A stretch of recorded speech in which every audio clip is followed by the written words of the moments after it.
Ja ešte raz vítam medzi nami brata Barkocigo, jego žony, jego najbližších priateľov, o ktorých neviem, ale vítam srdečne i poprošen do služby. Ďakujem vám pekne. Skloníme svoje hlavy k modlitbe. Milujeme ťa, náš drahý nebeský Oče, v Pánu Ježišovi Kristovi, lebo prv si miloval nás. Lebo si prv, ešte vtedy, keď sme boli v hriechu, keď sme boli stratení, vtedy, keď sme ešte boli vzdialení tvojim zasľúbeniam, vtedy si nás už miloval.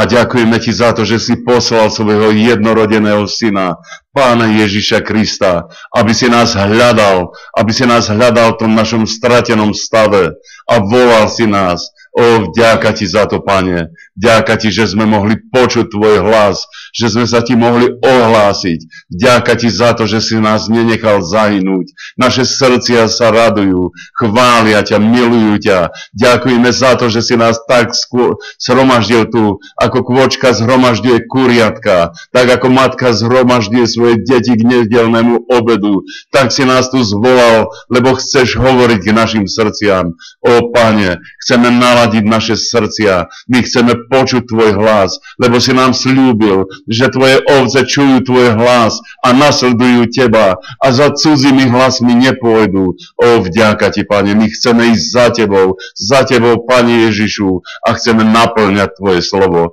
Tak sa nás dotýkaj, tak nás uzdravuj, tak nás potešuj, ale aj napomínaj a kárhaj, ak je treba. A daj, aby sme mohli dojsť do toho vytúženého nebeského cieľa. Amen.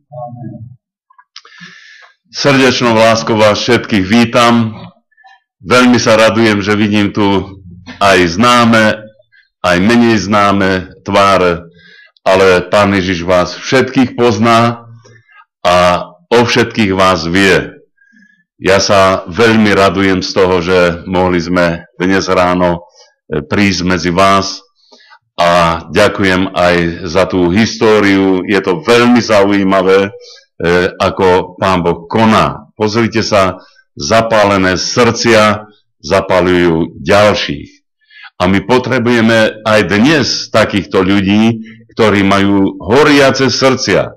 Tí, ktorí milujú Pána Ježiša a ktorí sa nehambia za jeho meno.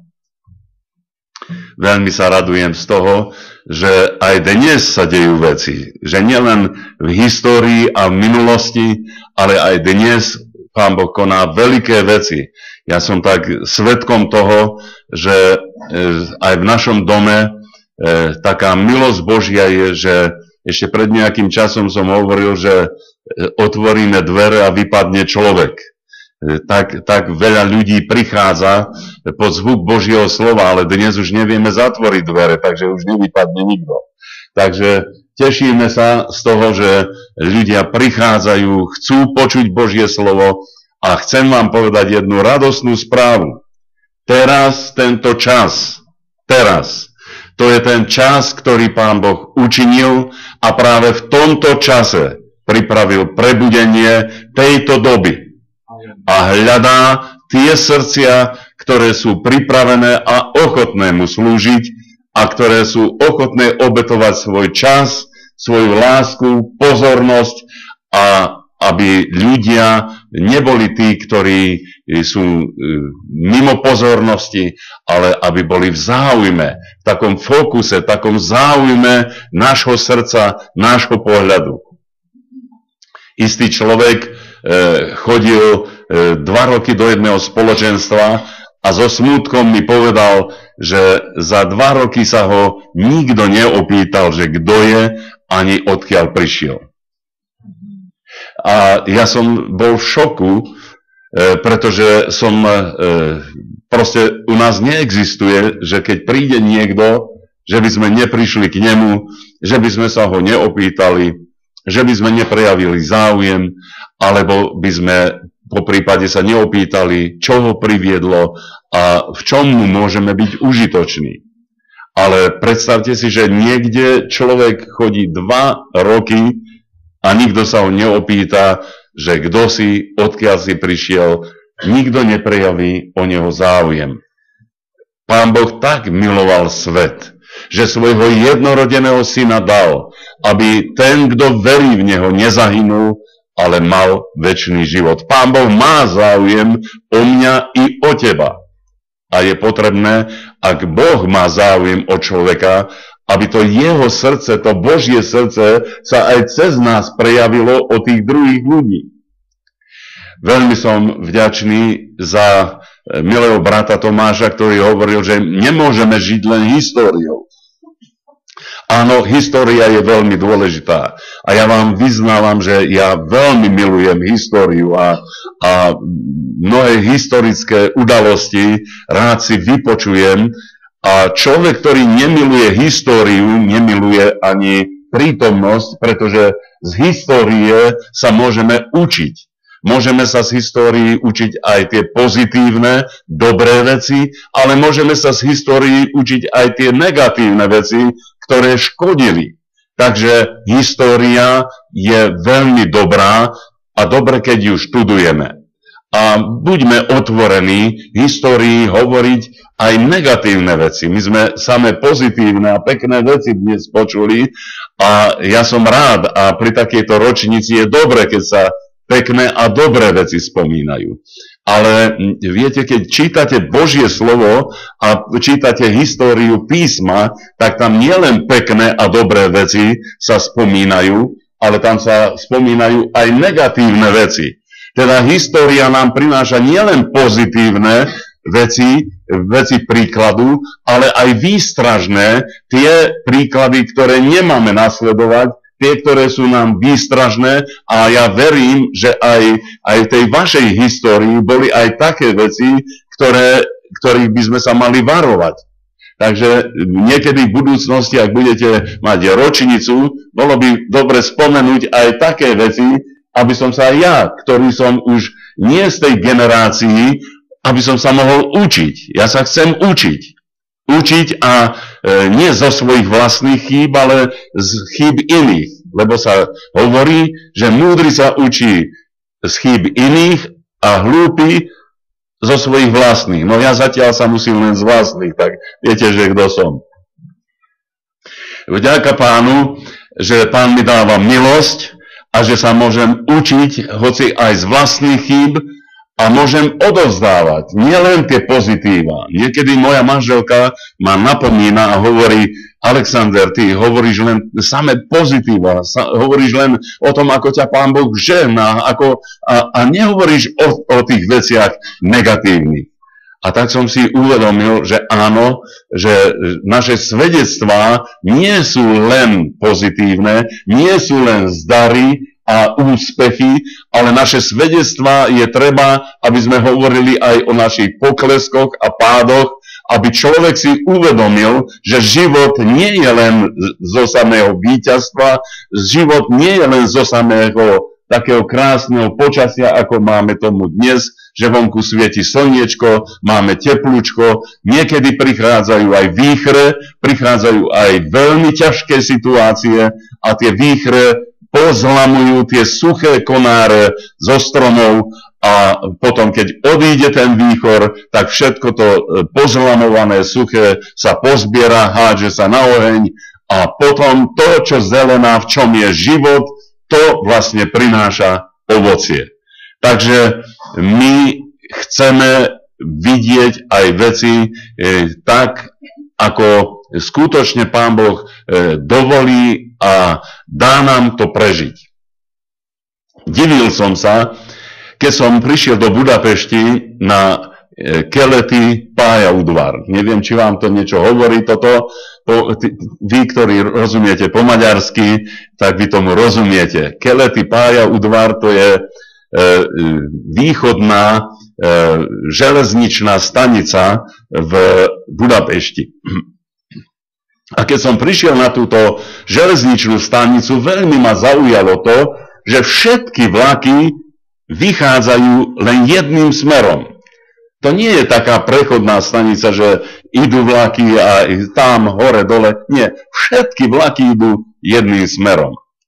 A tak som si rozmýšľal zo začiatku, že ako je to možné. Proste všetky vlaky idú len smerom tam na Rakúsko, alebo jak je to možné? Ale potom som videl, že sú vypísané aj úplne opačným smerom do opačného smeru. Tak som rozmýšľal, ako sa, však žiadna križovatka nemôže ten vlak odbočiť, nedojde na žiadnu križovatku, kde by sa skrútil alebo odbočil ostro. A viete, čo som si musel uvedomiť? Že na koľajniciach, ktoré sú rovné, naraz je odchýlka. Odchýlka nie je veľká, pretože by to ten vlak nezniesol. Stále malá odchýlka a pomaly sa to točí a odchýluje a už ide úplne do protismeru. Vidíte? Preto my si musíme dávať veľký pozor. Naši otcovia, naši predkovia mohli dobre začať. Mohli si zobrať dobrý cieľ a dobrý smer. Ale ak my sa budeme odchyľovať, ak nepôjdeme v tej pravde Pána Ježiša Krista a tie kolaje nášho života sa budú stále odchyľovať a stále nejak ináč budeme robiť, ako čo Pán Ježiš hovorí, naraz sa môžeme stať jeho nepriateľmi. Koľký aj v náboženstve dnes si myslia, že slúžia Bohu a sú jeho úhlavnými nepriateľmi, pretože nejdú za pravdou. Ako môžeme zotrvať v pravde? Lebo milý brat Tomáš aj milý brat čítali a hovorili o tom, že zotrvať treba v pravde. Ako sa neodchýliť? Ako nerobiť to odklonenie sa od tej pravdy? No tak, že sa dívame hore na veľvodcu a dokonávateľa viery, na Pána Ježiša Krista. A neuchýlime sa ani napravo, ani naľavo, ale sa dívame na Neho. Je to takto vôbec možné? No preto hovorí Pán Ježiš Kristus, že bdejte a modlite sa, aby ste nevošli do pokušenia, lebo to pokušenie, to stále nás odchyluje od pravdu. Každé to pokušenie, ktoré prichádza do nášho života a my sa nedívame v tom pokušení na Pána, ale dívame sa na svoje žiadosti, na svoje osobné túžby alebo na svoje vlastné predstavy, tak jednoducho nás odchyluje od toho cieľa a naraz môžeme už ísť proti Pánovi. Môj otec bol hospodár a tak ma zobral ako malého chlapca, zobral ma, keď oral. Bol to veľmi zaujímavý čas pre mňa, vždy, keď ma zobral so sebou a ja som proste obdivoval tú jeho prácu. A keď som videl, že akú rovnú brázdu vyoral, tak som sa ho opýtal. Nedalo mi to, ale opýtal som sa ho: otecko, jak je to možné, že ste takú nádhernú, takú rovnú brázdu vedel vyorať? Ako keby ste si šnúru vyťahol takú rovnú. A vy ste to bez šnúry, takú rovnú brázdu urobil. A on, viete, čo mi povedal? No pozri sa, syno, vidíš tam ten strom? Hovorím, vidím. No, ja som postavil koníka, postavil som pluh a zobral som si ten smer. A ako ťahal ten kôň, zapichol som ten pluh a jak ťahal ten kôň, stále som dbal na to, aby sme išli rovno k tomu stromu. A tým bola rovná brázda. Wow, akú veľkú duchovnú pravdu mi prezradil môj otec. Že aké je to dôležité, aby sme si za fokus, aby sme si za ten smer v našom živote zobrali Pána Ježiša Krista. On je ten veľvodca, on je ten dokonávateľ našej viery. On je ten, ktorý je hoden, aby sme na neho zodvihli svoj pohľad. On musí byť viditeľný v našom živote. Nie niekto iný. My musíme mať jeho vo fokuse. Ak nám otvoril oči, tak vidíme jeho. Keď slepému Bartimeovi otvoril Pán Ježiš oči, ja sa vás pýtam, koho videl? Svojho kňaza? Svoju cirkev? Alebo nejakých náboženských predstavených? Koho videl slepý Bartimeus, keď mu Ježiš otvoril oči? No Pána Ježiša. No keď Pán Ježiš otvoril naše oči, tak zoberme si do svojho pohľadu jeho. Nie naše náboženstvo, nie naše náboženské spoločenstvo, ale jeho. A vtedy, keď budeme sa dívať stále na neho, tak budeme stále mať rovnú brázdu. Lebo ak budeme hore-dole, viete, ako nám to príde, tak naraz budeme mať takú krivú brázdu a ten, kto príde a bude vidieť tú orbu, povie, no čo tento si vypil? Rozumiete? Nebude to ani na česť našu, ale nebude to ani dobre. My potrebujeme tak ťahať tú brázdu, tak orať tú našu brázdu, aby tie budúce generácie, ktoré vidia našu brázdu, aby povedali, ja takto chcem ísť, ako tento môj brat. Ja takto chcem žiť, takto chcem slúžiť Pánovi, ako som videl slúžiť môjho brata, môjho otca alebo moju matku. Ale keď tam vidíme všelijaké nepekné veci, ako matka kričí na svojho muža, no, nebudem to hovoriť tu, nepatrí sa. Alebo muž kričí na svoju ženu, mám to povedať, nepatrí sa to. A ja nechcem hovoriť o tom, čo kričí svet, ale to, čo mnohokrát kričia veriaci. A potom manželka hovorí, buď ticho, však susedia to počujú, čo povedia, čo sme to za veriaci. Však? No, to nie je dobrá bráza, to je hore-dole. Viete, ako keď Slávik po kravách skáče hore-dole. My musíme ísť rovno. A Pán Ježiš Kristus hovorí, že kto raz položil svoju ruku na pluh a obzeria sa dozadu, nie je hoden do kráľovstva Božieho. My sa nesmieme obzerať. My nesmieme zastať. Musíme byť príkladom. Naše vzťahy, naše rodinné vzťahy, náš manželský vzťah. Aby deti povedali, my chceme taký vzťah mať, ako má môj otec s mojou matkou. A keď povie, dajte pokoj, teším sa, kedy vypadnem z domu, aby som to ani nevidel, ani nepočul. Tak to nie je dobrá brázda.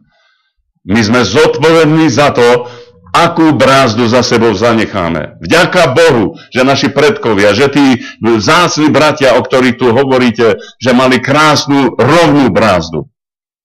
Ale akú brázdu máme už my? Ako my ideme? Neodkláňame sa. Nie len od tých ideí, ale od tej hlavnej myšlienky Pána Ježiša. No, neprišiel som sem nikoho napomínať. Ja som sa tešil veľmi na Žukov a prinášam vám veľmi srdečné pozdravy z komárňanského zboru, ktorý je v našom dome. Vďaka Pánu, že Pán Boh stále pridáva nových a nových ľudí. V Lani sme mohli z milosti Pánovej ponoriť 65 ľudí. Pred Lani sme okolo 50 ľudí, takže stále Pán Boh pridáva. Takže prebudenie tu je. A nehovoríme o tom, že prebudenie bolo len v minulosti. Prebudenie je všade tam, kde sú otvorené srdcia preto, aby hlásali evanjelium Ježiša Krista. A aj dnes nemusíme plakať len za tým, že joj, ako tam vtedy bolo dobre a ako tam bolo. Ale dnes, keď počujeme jeho hlas, dnes, keď sme pripravení položiť svoj život na oltár Pánovi, dnes, keď povieme, Pane, tu som, pošli mňa, tak Pán Boh začne konať. Veríte tomu? Prišla jedna sestra z Maďarska, z jednej takej dedinky, kde sa všetci poznajú. Dobre, že si do hrncov nevidia. A hovorí, brat Alexander, ja sa tak radujem, keď vidím, ako Duch Svatý pracuje tu v Komárne. My by sme chceli túto milosť Božiu aj tej našej vioske, tej našej dedinke. A je to vôbec možné? Pán Boh to môže dať? A hovorím, samozrejme.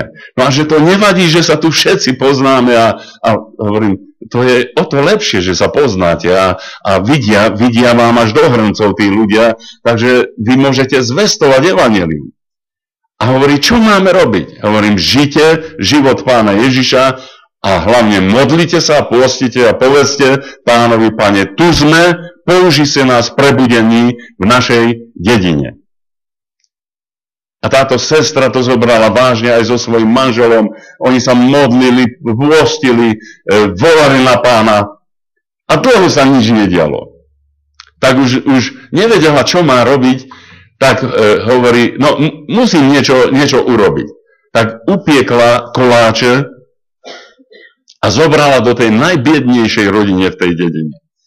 Tí najbiednejší ľudia, ktorí tam boli, skutočne boli to aj nemocní, aj deti boli nemocné, aj postihnuté, aj všelijakom trápení. A ona tam prišla. No a keby tie voňavé koláče neboli tak rozvoňavali, nikto si ju tam ani nevšimne. Ale viete, niekedy evanjelium prechádza aj cez žalúdok. Nielen láska prechádza cez žalúdok, ale niekedy aj evanjelium. A ja vám to dávam do pozornosti, že ona priniesla tie dobre voňavé koláče do tej rodiny a tam im to veľmi zavoňalo a začali sa zaujímať, že prečo tá teta prišla a prečo tie koláče doniesla. A ona tam začala rozprávať o Pánu Ježišovi a požehnala tieto deti aj tú rodinu s tými koláčami. A viete čo? Tie deti povypínali počítače, začali sa zaujímať o to, čo tá teta priniesla, aj čo hovorí. A už v budúcom tom ďalšom roku už som niektoré z týchto detí krstil v Komárňanskom Jordáne. Vďaka Pánu. A teraz, vďaka Pánu, také prebudenie v tej dedine, že ešte aj primátor tej dediny je veriaci. Sláva Pánu.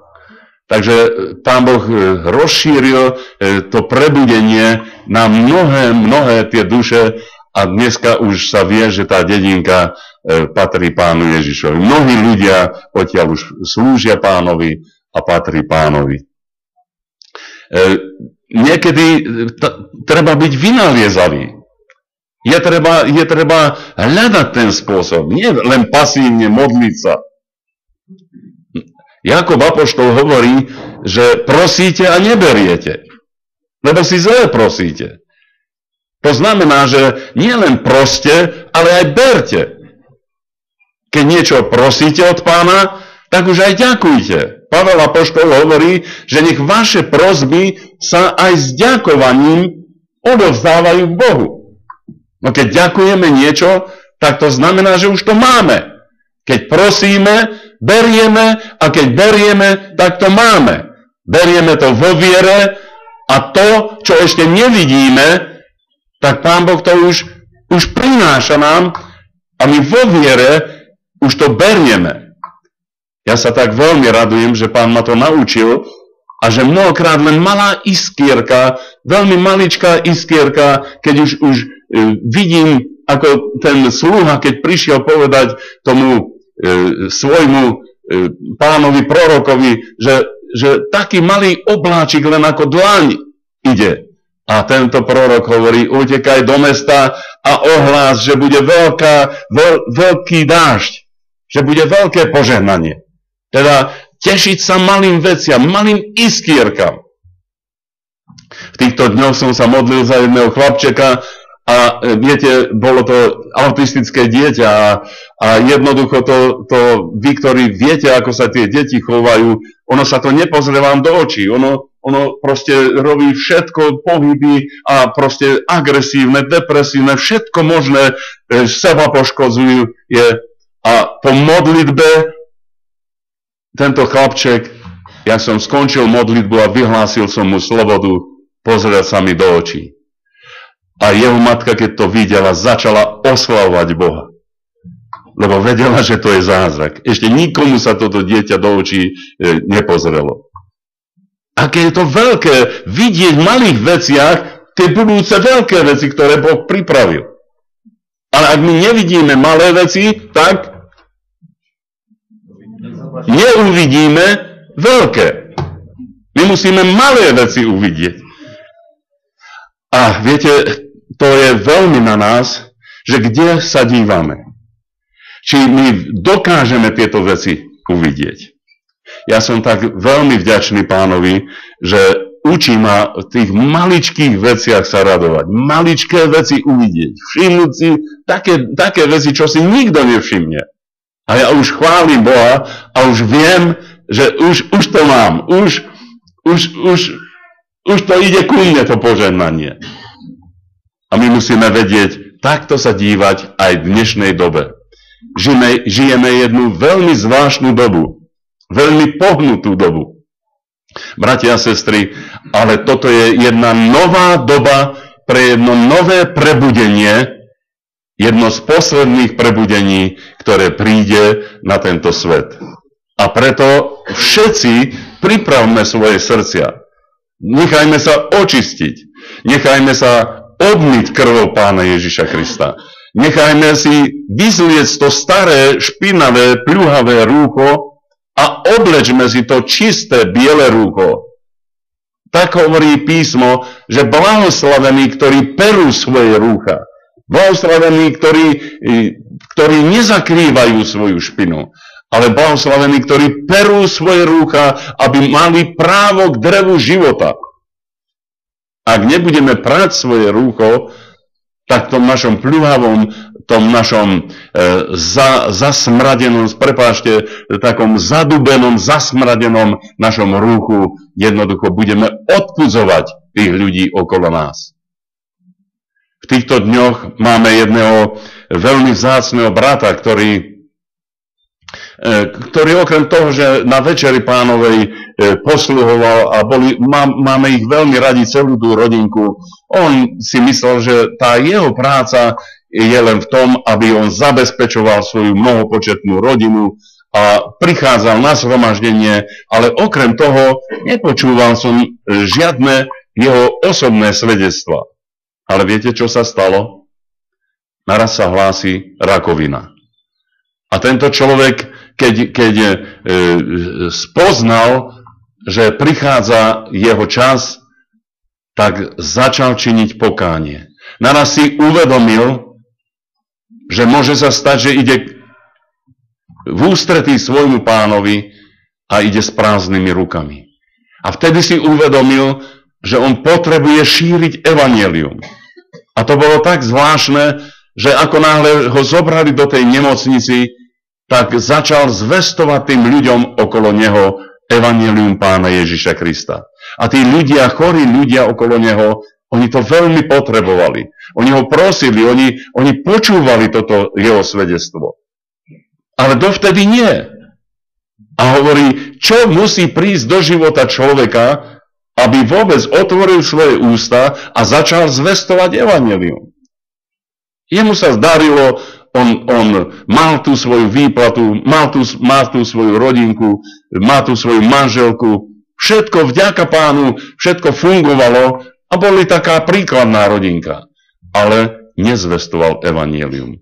A teraz hovorí, každý deň, na každom mieste, kdekoľvek idem, teraz naraz vidím samé príležitosti. Jak je to možné, že doteraz som to všetko nevidel? Čo všetko musí prísť do života človeka na to, aby začal vidieť tú potrebu v svojom okolí. Niektor mi povedal, brat Alexander, ja by som veľmi rád robil tú prácu, čo ty robíš, ale mne ľudia lezú na nervy. Viete,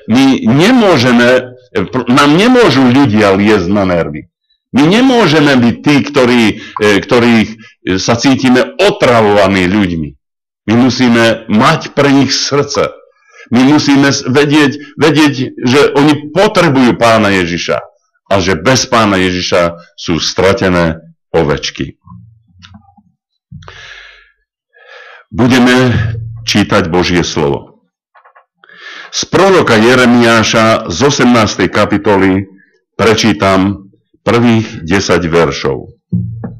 Prorok Jeremiáš, 18. kapitola, 10 veršov čítam v mene Pánovom. Slovo, ktoré sa stalo k Jeremiášovi od Hospodina povediac.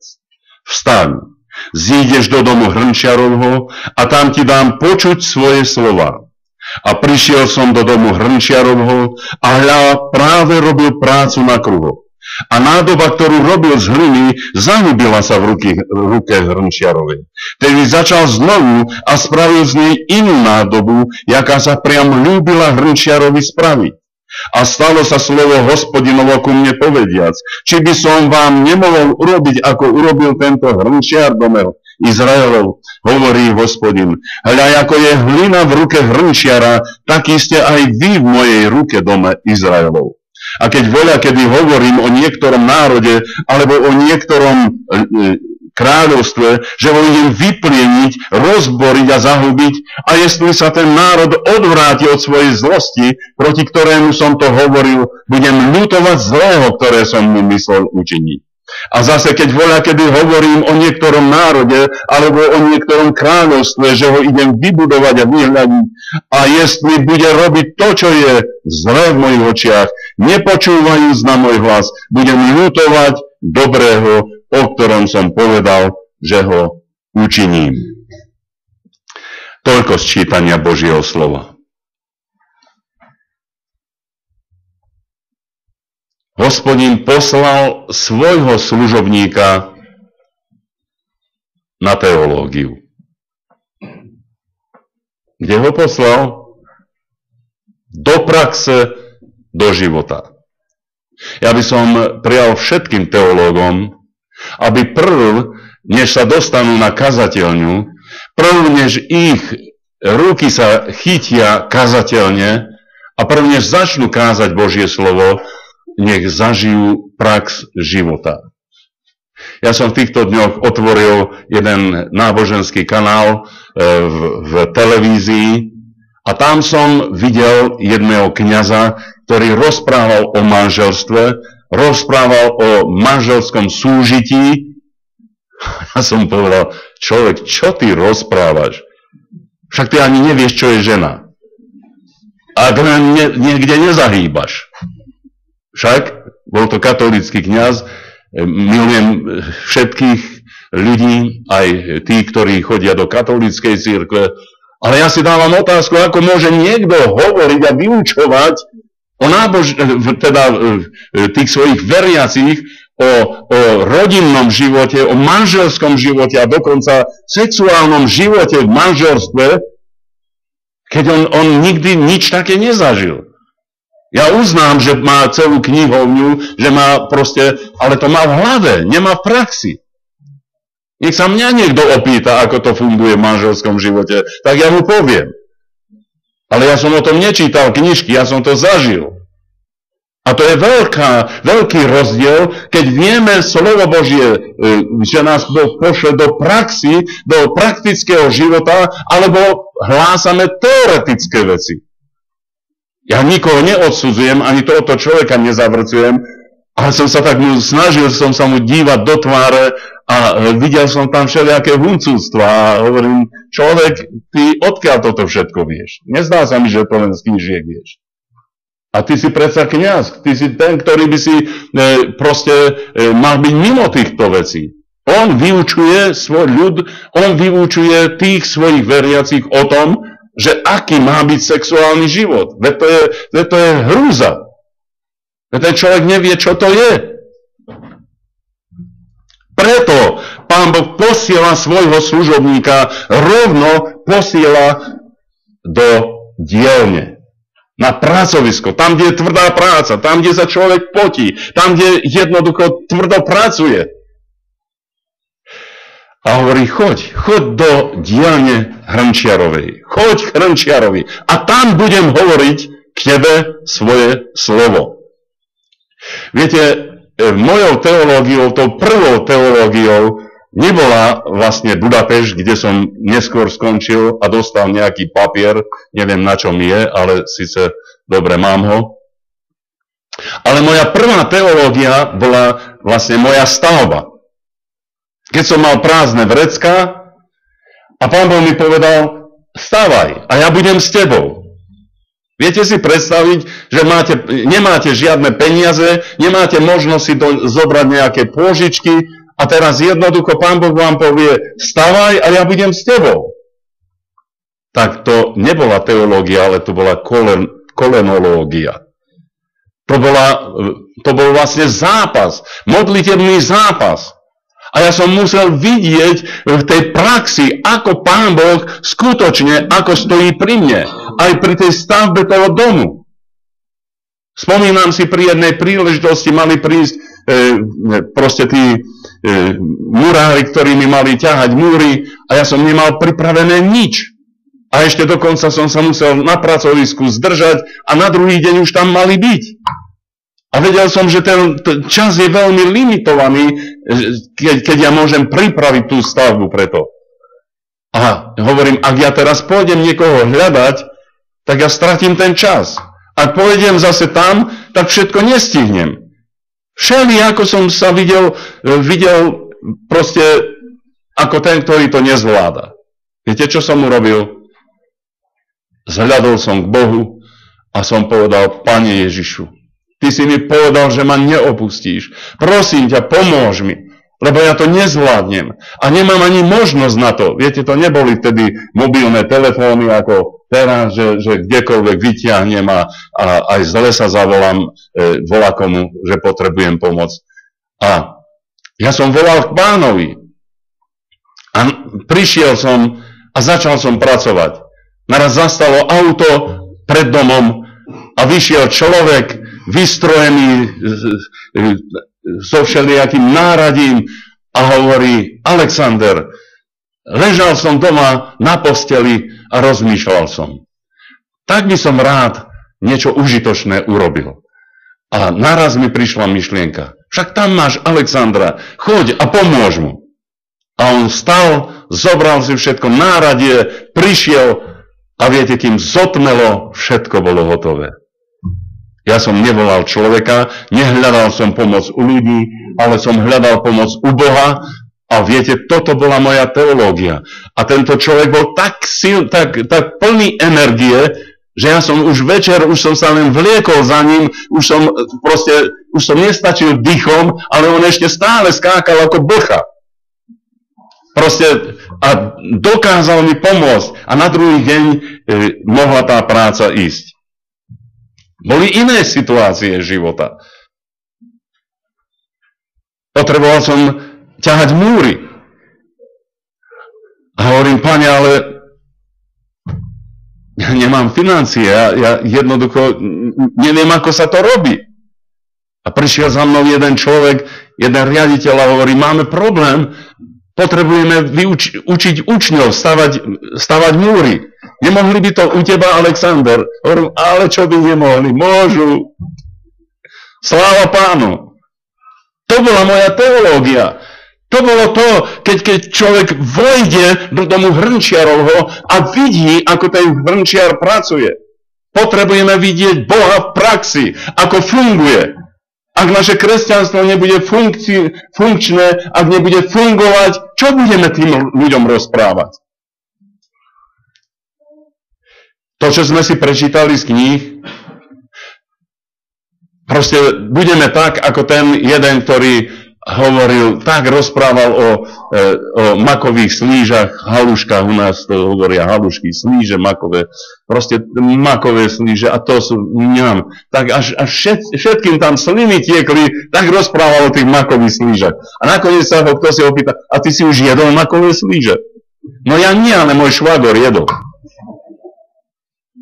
Teda aj on len z počutia, my ak budeme vedieť len z počutia veci kráľovstva Božieho a nezažijeme, tak budeme tak, ako ten, čo rozprával o tých makových slížach. My musíme zažiť Boha. Viete, tam je napísané, čo Pavel apoštol hovorí, že zobuď sa ty, kto spíš, staň z mŕtvych a zaskvie sa ti Kristus. Viete, toto zaskvenie Krista my potrebujeme všetci do svojho života. Tento záblesk Krista, toto zjavenie potrebujeme tak jasne do svojho života, aby neustále sa blízkalo, aby to zaskvievanie, neviem, či ste už mali takú búrku, že jeden blesk, druhý, ešte jeden ani neprestal, už druhý išiel a tretí a stále bolo svetlo. Bola noc a bolo svetlo. A toto je to, keď sa ti zaskvie Kristus. Hoci žiješ v tomto svete, ktorý je plný tmy, ale zaskvieva sa ti Kristus. Ty ho zažívaš, ešte stále žiješ v tom záblesku jeho pravdy. A tento záblesk pravdy nefunguje v tvojom živote. Nefunguje v tvojom živote svetlo. Chodíš len teoreticky za Pánom. Ty potrebuješ mať záblesk Krista. Ty potrebuješ to svetlo, aby ťa sprevádzalo, aby si v tom svetle chodil. Choď do domu Hrnčiarovo a tam ti dám hovoriť svoje slovo. Tam poznáš, čo ja chcem hovoriť. Bol čas, keď som bol vedúcim údržby, nebol som ešte vtedy kazateľom, bolo to pred mnohými rokmi, zhruba v tom čase, keď som mal 30 rokov. A mal som na starosti aj hrnčiarsku dielňu Ľubietová, keramika Ľubietová. Ak niekomu to niečo hovorí, tak budem rád, že si spomeniete ešte na takúto históriu slovenskej keramiky. Teda keramika Ľubietová, ja som tam mal na starosti údržbu a zabezpečoval som technický chod tejto prevádzky. A keď som sa tam dostal, práve v tom čase Pán Boh prehovoril týmto slovom ku mne: chod do domu Hrnčiarovho. A tak som sa postavil pri jednom z tých majstrov, ktorí tam pracovali, a videl som, ako pracuje, ako pripravuje tú hlinu na kruhu. Zobral z tej hromady hliny tak za takú hrst a oddelil to od ostatnej hliny. Potom roztvoril ju, vyberal odtiaľ kamienky, vyberal a dával na jedno miesto a zase videl aj tam také piesočnaté, nesúdržné veci, vyštipol to odtiaľ, položil to na to miesto a potom to miesil, pridal vody, miesil to, zase zacítil tam kameň, zase to rozlomil, zase odtiaľ povyberal a takto čistil tú hlinu. A vtedy hovoril Duch Svatý k môjmu životu. Vieš, ak Pán Boh zobere niekoho do svojich rúk, začne na ňom zvláštnym spôsobom pracovať. Vieš, to nie je taký pokojný život. To nie je tak, že proste vyjdeme si na Kanárske ostrovy a tam oddychujeme. Ale to začne taká práca, že človek začína vnímať a začne sa vnútorne nepokojovať, že niečo sa tu deje, nerozumie tomu, čo sa deje, a Pán Boh začne lámať ten jeho život. Začne lámať ten jeho charakter. Naraz prichádza na to, že spôsob jeho jednania je nedobrý, že je tvrdý, že sú tam skaly, že sú tam kamene. A Pán Boh tak láme ho a ukazuje mu: pozri, aký si, pozri, čo je. Vyznaj svoj hriech, oddaj to Pánu Ježišovi. Viete, ja teraz hovorím o veriacich ľuďoch. Ja nehovorím o neveriacich ľuďoch. Ja hovorím o mne a o tebe. Ja hovorím o tom, že keď Pán Boh si ťa zobere do svojich rúk, tak ti ukáže tvoj charakter, ukáže tvrdosť tvojho srdca, ukáže ten piesok, tú nesúdržnosť, tú tvoju nesúdržnosť, kde si povieš: ja tam nepôjdem, ja s tým človekom nemám nič spoločné, ja ho ani vidieť nechcem. To je piesok v tvojej line. Nesúdržné veci. Alebo ty povieš: ja už viacej tam nohu nepoložím. Ale položíš, keď ťa Boh pošle. Ale ty musíš byť od týchto svojich blokov, od týchto svojich vnútorných prežívaní, potrebuješ byť očistený. Ale ako? No tým, že si lámaný. Pán Boh zlomí tvoje plány. Ja som tak bol veľmi vďačný. Viete, ako mladý chlapec som mal veľké plány a sníval som svoj veľký sen o živote. A jak som urobil prvý krok do života, tak okamžite som prežil zlomenie. Chcel som ísť na jednu strednú školu a neprijali ma tam. No, vďaka Bohu, že ma tam neprijali. Pretože môj život by sa úplne iným smerom uberal. A potom mi ukázal Pán, aké je to moje srdce. A začal som sa koriť. A začal Pán Boh meniť môj charakter. A potom prichádzali iné veci. Chcel som sa ženiť. A mal som niečo vyhliadnuté. Ale Pán Boh povedal nie. A zase zlomil moje srdce. A potom mi ukázal, toto je pre teba dobré. Chválim Pána Boha, že mi dal to najlepšie, čo mi mohol dať. Ale preto, aby Boh mohol vstupovať do môjho života, musel lámať tú hlinu môjho života a ukazovať na tvrdosť môjho srdca, na nepoddanosť môjho srdca. Ak nedovolíme, aby Boh zobral nás do svojich svätých rúk a aby ukázal nám to, čo tam nepatrí, tak nebude z nás dobrá nádoba. My potrebujeme byť očistení. My potrebujeme byť lámaní. A potrebujeme na to jedno miesto, aby sme všetko skladali. Viete, ako sa to volá, to miesto? Golgata. To je to miesto, keď prídeme ku krížu Pána Ježiša a povieme, odpusti, Pane Ježišu, odpusti tvrdosť môjho srdca, odpusti nekajúcnosť môjho srdca. Všetko ti to tu skladám na kríži. A keď to všetko zložíme, tak tá práca ďalej pokračuje. A viete ako? Pridáva sa voda. Tá voda, to je Božie slovo. Aby sme my boli hutnejší, aby sme my boli poddajnejší v jeho rukách, my potrebujeme si čítať Božie slovo. Čítaš si Božie slovo? Miluješ Božie slovo? To Božie slovo sa vstrebáva do tvojho srdca? Poddajnejší si, odkedy čítaš Božie slovo? Alebo si to len tak vyfajkneš a povie, aj dnes som si prečítal, aj včera a už si čítam 2 roky. Ale ak to sa nezmieša s tvojim životom, ak sa jednoducho nepoddáva tvoje vnútro tej vode, tak si stále tvrdý. Prišla jedna osoba za mnou a hovorí, brat Alexander, mám problémy s chrbticou, mohol by si sa za mňa pomodliť? A hovorím, a odkiaľ si prišla, sestra? Hovorí, odtiaľ. A hovorím, a už si vyznala svoje hriechy? Díva sa na mňa a hovorí, aké hriechy? No hovorím, tvoje hriechy, či si vyznala? Však si hriešna, nie si hriešna? Nie, ja nie som hriešna.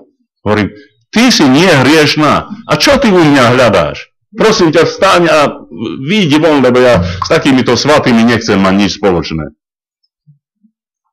Odídi. Predstavte si, povedal som, odídi, ja nechcem mať takýmito spravodlivými ľuďmi, nechcem mať nič spoločné. A ona prekvapená, už chcela stávať.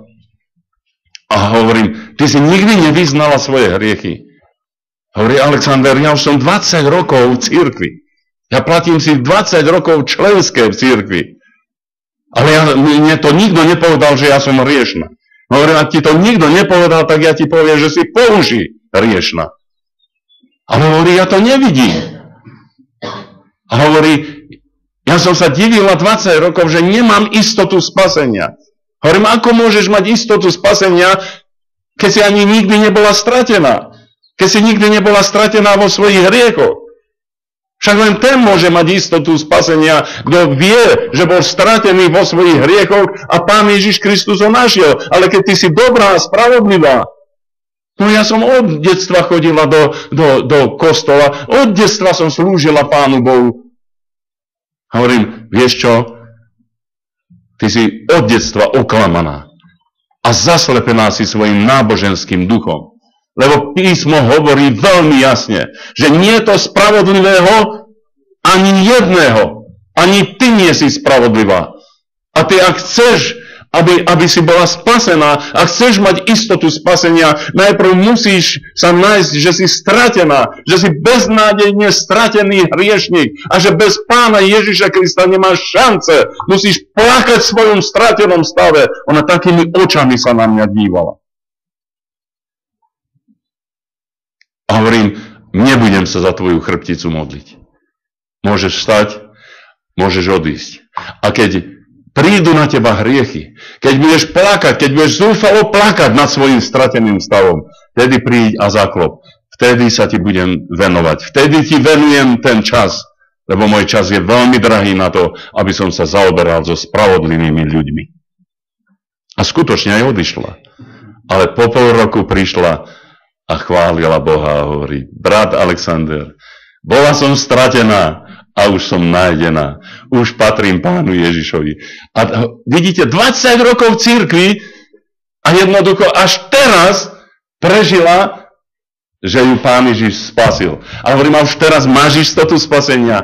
Hovorí, áno, mám. A môžem prísť. Chcela by som sa dať pokrstiť. Chcela by som vyznať Pána Ježiša Krista. Takže teraz ju budeme krstiť túto osobu. Je to veľmi zaujímavé, bratia a sestry, že ako je to veľmi dôležité, aby človek od základu poznával sám seba.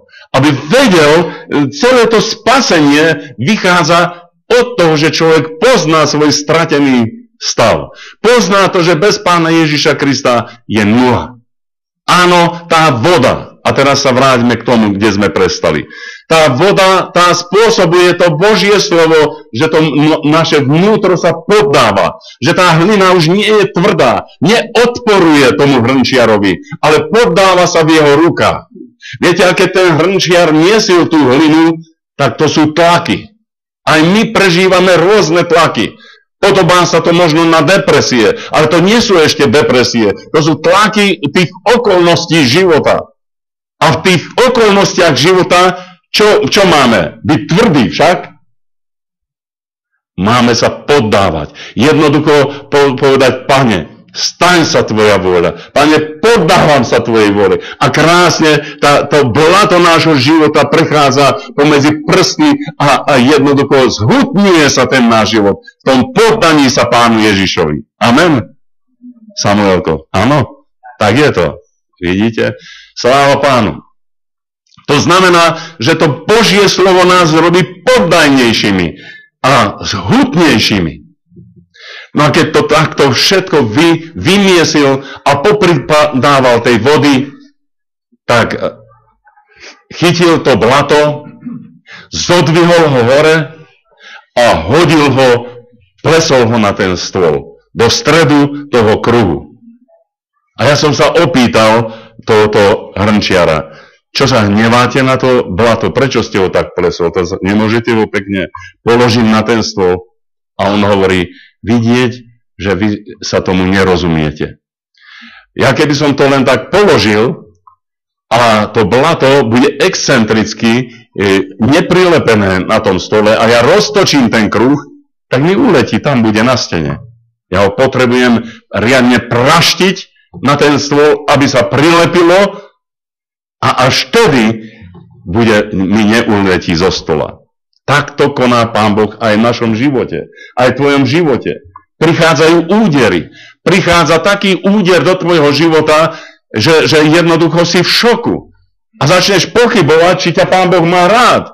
Toto je Božia láska. Keby ma Pán Boh miloval, nedopustil by takúto chorobu, nedopustil by takúto situáciu, nedopustil by toto alebo tamto. Ale práve to je Božia láska. Práve to je Božia láska aj v živote tohoto milého brata, ktorého som spomenul, hovorí, toto bola Božia láska, že ma uhodil na ten kruh. Bolí to. Viete, mať rakovinu a tú najzhubnejšiu rakovinu, to je veľmi zlá správa pre toho človeka. Ale on povedal, Pane, kým som ešte na tomto svete, ja chcem byť poddajný v tvojich rukách. Viete, a keď som videl tú poddajnosť tohoto brata, vidím na jednej strane aj tie obavy, vidím, ako tie jeho zrenice, oči sa rozširujú v tých obavách, ale vidím aj to, ako neustále pripomína si Božie slovo. Situácia čo situácia znovu a znovu pripomína Božie slovo. A to je to, keď do nášho vnútra sa tak nasviakne Božie slovo, že nech sa čokoľvek deje, stále len Božie slovo pripomíname. Nie to, čo povedala stará mama, nie to, jaké výroky hovoril starý otec, ale výroky, ktoré hovoril kto? Pán Ježiš Kristus. My v situáciách života, v celej tých okolnostiach života si pripomíname Božie slovo. Pán Ježiš Kristus povedal, že keď Otec pošle toho ducha pravdy, tak vám pripomenie všetko, čo som ja povedal.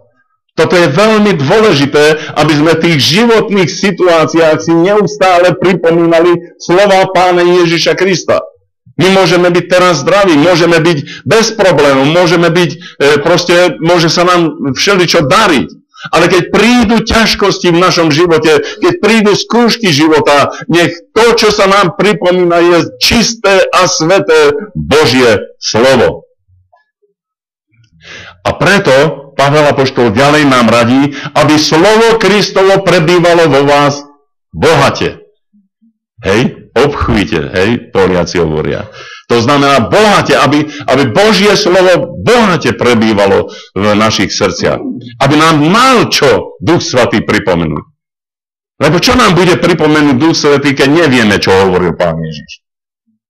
Keď som sa nenaučil úlohu a stál som pred učiteľkou a spolužiaci mi šepkali, pripomínali mi, ale hovorím, darmo mi pripomínate, ja neviem, čo tam je napísané. Ja som sa do toho ani nepozrel. Rozumiete?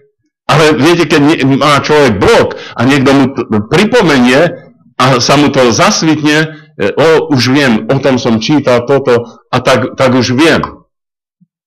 Ale Duch Svätý nám môže pripomenúť len to, čo sme si prečítali, čo sme si uložili vo svojom srdci. Preto je potrebné, aby slovo Kristovo v nás bohate prebývalo. A aby všetko to, čo sa deje v našom živote, aby sme nezobrali za ničiacu silu v našom živote, ale budujúcu silu. Job povedal, aj keby ma zabil, aj tak budem dúfať v neho. Niektoré preklady hovoria, aj tak budem jeho milovať. To znamená, že my nesmieme v tých situáciách života, ktoré prídu, nesmieme sa zbúriť voči Bohu. Prosím vás, nikdy, kým žijete, nech sa čokoľvek deje, nikdy sa nezbúrte proti Bohu. Lebo duch zbúry je duch satanov. Môžem vám zo svojho života dať svedectvo. Všeličo prišlo v mojom živote. Všelijaké ťažkosti, všelijaké okolnosti, všelijaké skúšky.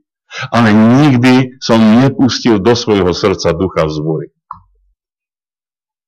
Viem, že je to milosť, nemám sa čím chváliť, len milosťou Božou, ale chránil som svoje srdce, aby som nepustil vzburu, aby som nezačal viniť Pána Boha, že Pán Boh za to môže. Nie. Ja viem, aj keby ma zabil, aj tak budem dúfať v neho, aj tak sa proti nemu nebudem búriť. Teda keď Pán Boh začne konať v živote človeka, láme ho, miesi ho, prichádzajú tlaky, ťažkosti, nerozumie tomu človek, ale pridáva Pán Boh vodu do nášho života, to jeho slovo večného života, ktoré sa spája s našim cítením, s našim myslením a s celým našim charakterom a povoluje ten náš charakter a poddáva sa slovu Kristovmu. Ak sa nepoddáva, tak to slovo sa nezmiešalo s nami. Pavel apoštol hovorí, že im zvestované slovo bolo bez úžitku, lebo sa nezmiešalo s ich vierou. My musíme mať to slovo zužitkované v nás. Musí sa zmiešať s našou vierou a musíme sa poddávať tomuto slovu. A keď príde úder do nášho života, to nie preto, že je všetkému koniec, ale preto, že je všetkému začiatok. Ja si spomínam, ako som po jednom takom zhromaždení, keď mi bratia zaďakovali za službu, prišiel domov a plakal som. A moje manželke hovorím, maminka, všetkému je koniec. A plakal som.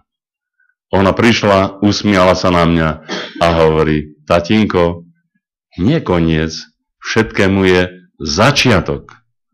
Hovorím, o čom ty hovoríš? Ty nevieš, čo sa stalo? Dali mi dovidenia a teraz všetko sa mi zrútili, všetky moje predstavy. Už som mohol byť predsedom cirkvi, už som mohol byť toto a tamto, mohol som Boží ľud viesť. Vidíte, aké ambície som mal? A naraz nula. Plesk. Tak som bol prasknutý na ten kruh. A myslel som si, koniec. A moja manželka hovorí, nie, teraz začína začiatok. Teraz to začína všetko. A ja som rozmýšľal. Modlil som sa a pochopil som, že Pán Boh ináč pracuje, ako sú naše predstavy. Boh nikdy nebude pracovať podľa toho, čo si ty vymyslíš. Ty si môžeš ten najkrajší scenár o záchrane tvojej rodiny vymysleť.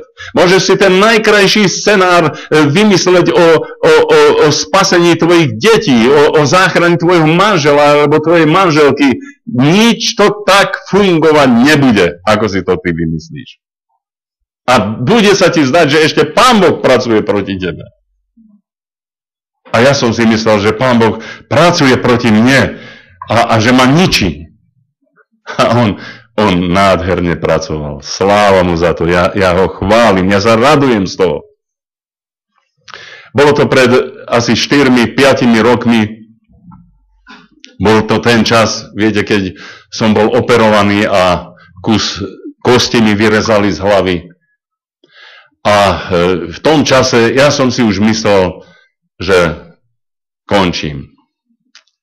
Nikomu som nehovoril, ale už aj mojej milovanej manželke som tak naznačoval, že proste prichádza ten môj čas, proste Pán iste chcel, aby som odišiel a videl som na nej, že ona mala to vedenie Božie, ona vedela, že to tak nebude, ale ja som tak už upadal na mysli, pretože predtým som bol každý rok aspoň 2 týždne v nemocnici ležal a všetko tomu naznačovalo, že som už slabý.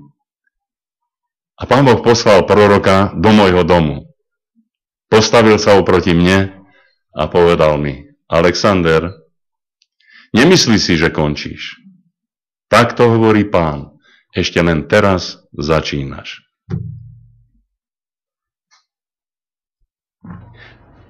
Ja som onemel. Ale keď dnes môžem vidieť, čo za tie 4 roky Pán Boh vykonal aj cez moju službu, musím vám povedať, že za 20 rokov mojej služby toľko nevykonal, ako za tých posledných 4 roky. To je neuveriteľné. A to nerobím ja, ale to robí On. Neustále mám pozvanie do celého sveta, aby som išiel a zvestoval evanjelium. A nemám nejakú organizáciu, ktorá by ma nejako organizovala, že teraz tam pôjdeš. Spýtam sa manželky, maminka, kde ideme na víkend najbližšie. A ona povie, pozriem sa, no tu ideme. Ideme do Žukova. Tam sa už modlia, pôstia sa. Rozumiete? Proste ja to nemám vo svojich ľudských plánoch.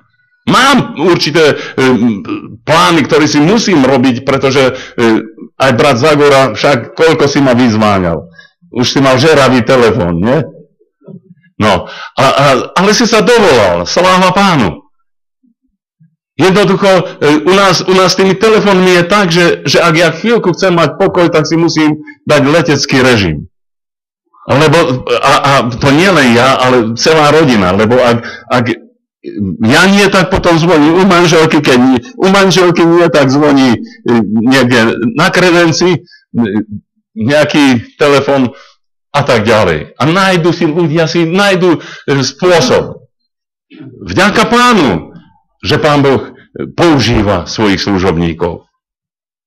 Ale viete, my mnohokrát myslíme si, že to je náš koniec. Ten úder proste všetko zničil a neveríme. A práve vtedy máme sa postaviť pred Pánom a povedať: Pane, tu som a ukáž mi, čo je tvoja svätá vôľa. Môžem vám povedať, že nikdy tak tá služba evanjelia nebola rozšírená z nášho domu, ako je tomu posledný čas. A keď som veľmi chcel ísť Pánovi, spomínam si, ako som bol v nebi a keď som sa vrátil, jak ma Pán vrátil späť a zobudil som sa na tom nemocničnom lôžku, tak som plakal a prosil som Pána: Páne, ja nechcem byť na tomto svete, zober ma späť, ja chcem byť tam v tvojej sláve. To bolo niečo nádherné, ja nechcem byť na tomto svete. A Pán Ježiš stál pri mojej pravej strane, za mojou hlavou stál. A ja som si nevedel vytočiť hlavu, pretože som mal túto vyrezaný veľký kus a nebolo možné, nevedel som si otočiť hlavu, nemohol som ho vidieť. A hovorím: Páne, zober ma späť, ja nechcem byť na tomto svete. A on povedal: očistil som ťa a uzdravil som ťa. Jasne som počul tieto dve slova. A ja hanbím sa za to, ale som mu oponoval a hovorím: Pane Ježišu, ale ja nie toto som prosil. Ja chcem, aby si ma zobral. Ja chcem tam byť. To bolo tak nádherné. To bolo tak blažené. To bolo niečo také, čo som nikdy v živote nezažil. Tam ma zober, tam chcem byť s tebou. A už viacej nebolo hlasu. Už viacej so mnou nehovoril na tento spôsob. Len tieto dve slova. A odtedy vďaka Pánovi moje zdravie je pevné, silné a Pán Boh ma vedie životom a môžem slúžiť. Nie len toľko, čo som dovtedy, ale možno viacej, o mnoho viacej. Teda, ak príde úder, ešte raz, nech komukoľvek v živote príde úder v živote. A čokoľvek by ste zažili, hoci by také bolo, že by vám srdce krvácalo, nepovedzte, že to je koniec. To je jeden nový začiatok. Ja viem, čo hovorím. Pán Boh má takéto začiatky v našich životoch. A ono to neprichádza takým hladkaním a neprichádza tým, že vyhráme milión na lotérii. Ale prichádza to úderom. Pán Boh takto bere svoje deti do svojich rúk. No a potom začína práca. Roztočí sa kruh. No a už potom nevieme ani, kde je sever. Lebo tá hlina už sa nevie v tom zorientovať. Už sa to točí, všetko sa to točí a jednoducho už tomu všetkému nerozumie. Vieš, keď už ty nerozumieš tomu všetkému, čo sa v tvojom živote deje, aj tým bolestiam, aj tým sklamaniam, aj tým zrúteným tvojim očakávaniam, keď všetko je jednoducho mimo a nevieš, kde je sever, nevieš sa v tom zorientovať, tak už vieš, že sa roztočil ten kruh. Aleluja! Ja som to zažil. A to prvé, čo urobí ten majster, čo urobí ten hrnčiar, že zmočí svoje ruky do vody a svoje palce, tieto dva palce, močí do stredu tejto hliny a vytvorí ten prvý úkon, jednu veľkú nulu. Vidíte, nestačí len aby sme dostali úder. Ak z toho úderu nevzíde nula, ak neprídeš na dno svojich možností, ak sa nestaneš nulou, ak sa nestaneš tým najmenším, tým červíčkom, ako hovorí Božie slovo, červíčku Jákobov, ak sa nedostaneš do tej pokory, do toho nulového stavu, tak dármo si prežil ten úder. Ty musíš povedať: Pane, tu som. Nerozumiem ničomu. Ja nerozumiem ničomu. Je to bolestivé. Je to ťažký tento úder v mojom živote. Ale Pane, pracuj. A on začne robiť z teba veľkú nulu. Viete, ako to boli? Keď na mňa sa dívali, chceli ma za predsedu cirkvi. A teraz som jedna veľká nula. Nikto o mňa záujem nemá. Všetci o mne pochybujú. Čo sa s tým Barkovcím stalo? Že proste je na dne. No uvidíme, ako on kázal teraz. Čo bude s ním? Veľká nula. Ale to je Pánova nula. To už nie je moja nula. To je jeho. Proste Pánovi žijeme, Pánovi mrieme, Pánovi sa radujeme a Pánovi pláčeme, Pánovi prežívame. Ak my nebudeme v tejto veľkej nule mať účasť, nebudeme mať ani v tých nádherných budúcich Božích plánoch účasť. Ak nepríjmeme, že sme veľká nula, tak nebudeme môcť byť nádobou Božou. A viete, to je vždycky veľmi v susedstve s depresiou. Veľmi je to v susedstve proste s nechutenstvom do života. Prichádza diabol a hovorí, skonč s tým. Proste nemá to význam ten tvoj život. Mal by si zjesť prášky, alebo vyskočiť z okna, alebo ja neviem čo. Nie. Nepočúvaj na tieto hlasy. Ty musíš vedieť, že ak si nula, tak si Pánovi nula. A musíš mu povedať, Pane, tu som rozliatý, tu som jedna veľká nula. O Bože, tu som a čakám na teba.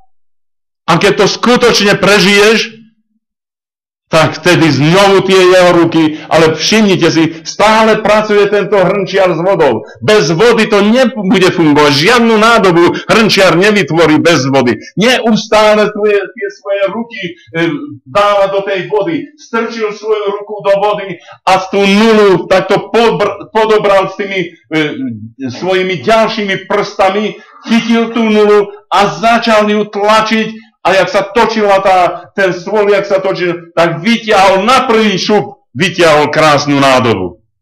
A ja som zaplesal, keď som videl tohoto hrnčiara, hovorím, také je to jednoduché. Hovorí, počkajte, tu ešte nie je koniec. Dobre, stál som ďalej. Nechal som sa vyučovať Pánom, lebo Pán poslal svojho sluhu, aby Boh bude hovoriť v dome hrnčiara. Tak som aj ja tam stál a nechal som, aby hovoril ku mne Duch Svatý cez to, čo ten hrnčiar robí. A tak zase zobral svoje ruky a znovu ich strčil do vody. A znovu, viete, tie kraje toho džbána zobral medzi tieto dva prsty a zatláčal dole a znovu urobil nulu. Hovorím, to prečo ste urobili zase nulu? Hovorí, ja viem prečo. Znovu zobral vodu, znovu namočil svoje ruky a znovu podchytil a zase nádobu. A toto opakoval asi 8 až 10 krát. A tak som sa pýtal toho hrnčiara, to skúšate moju trpezlivosť. A on hovorí, to s vami nemá nič spoločné.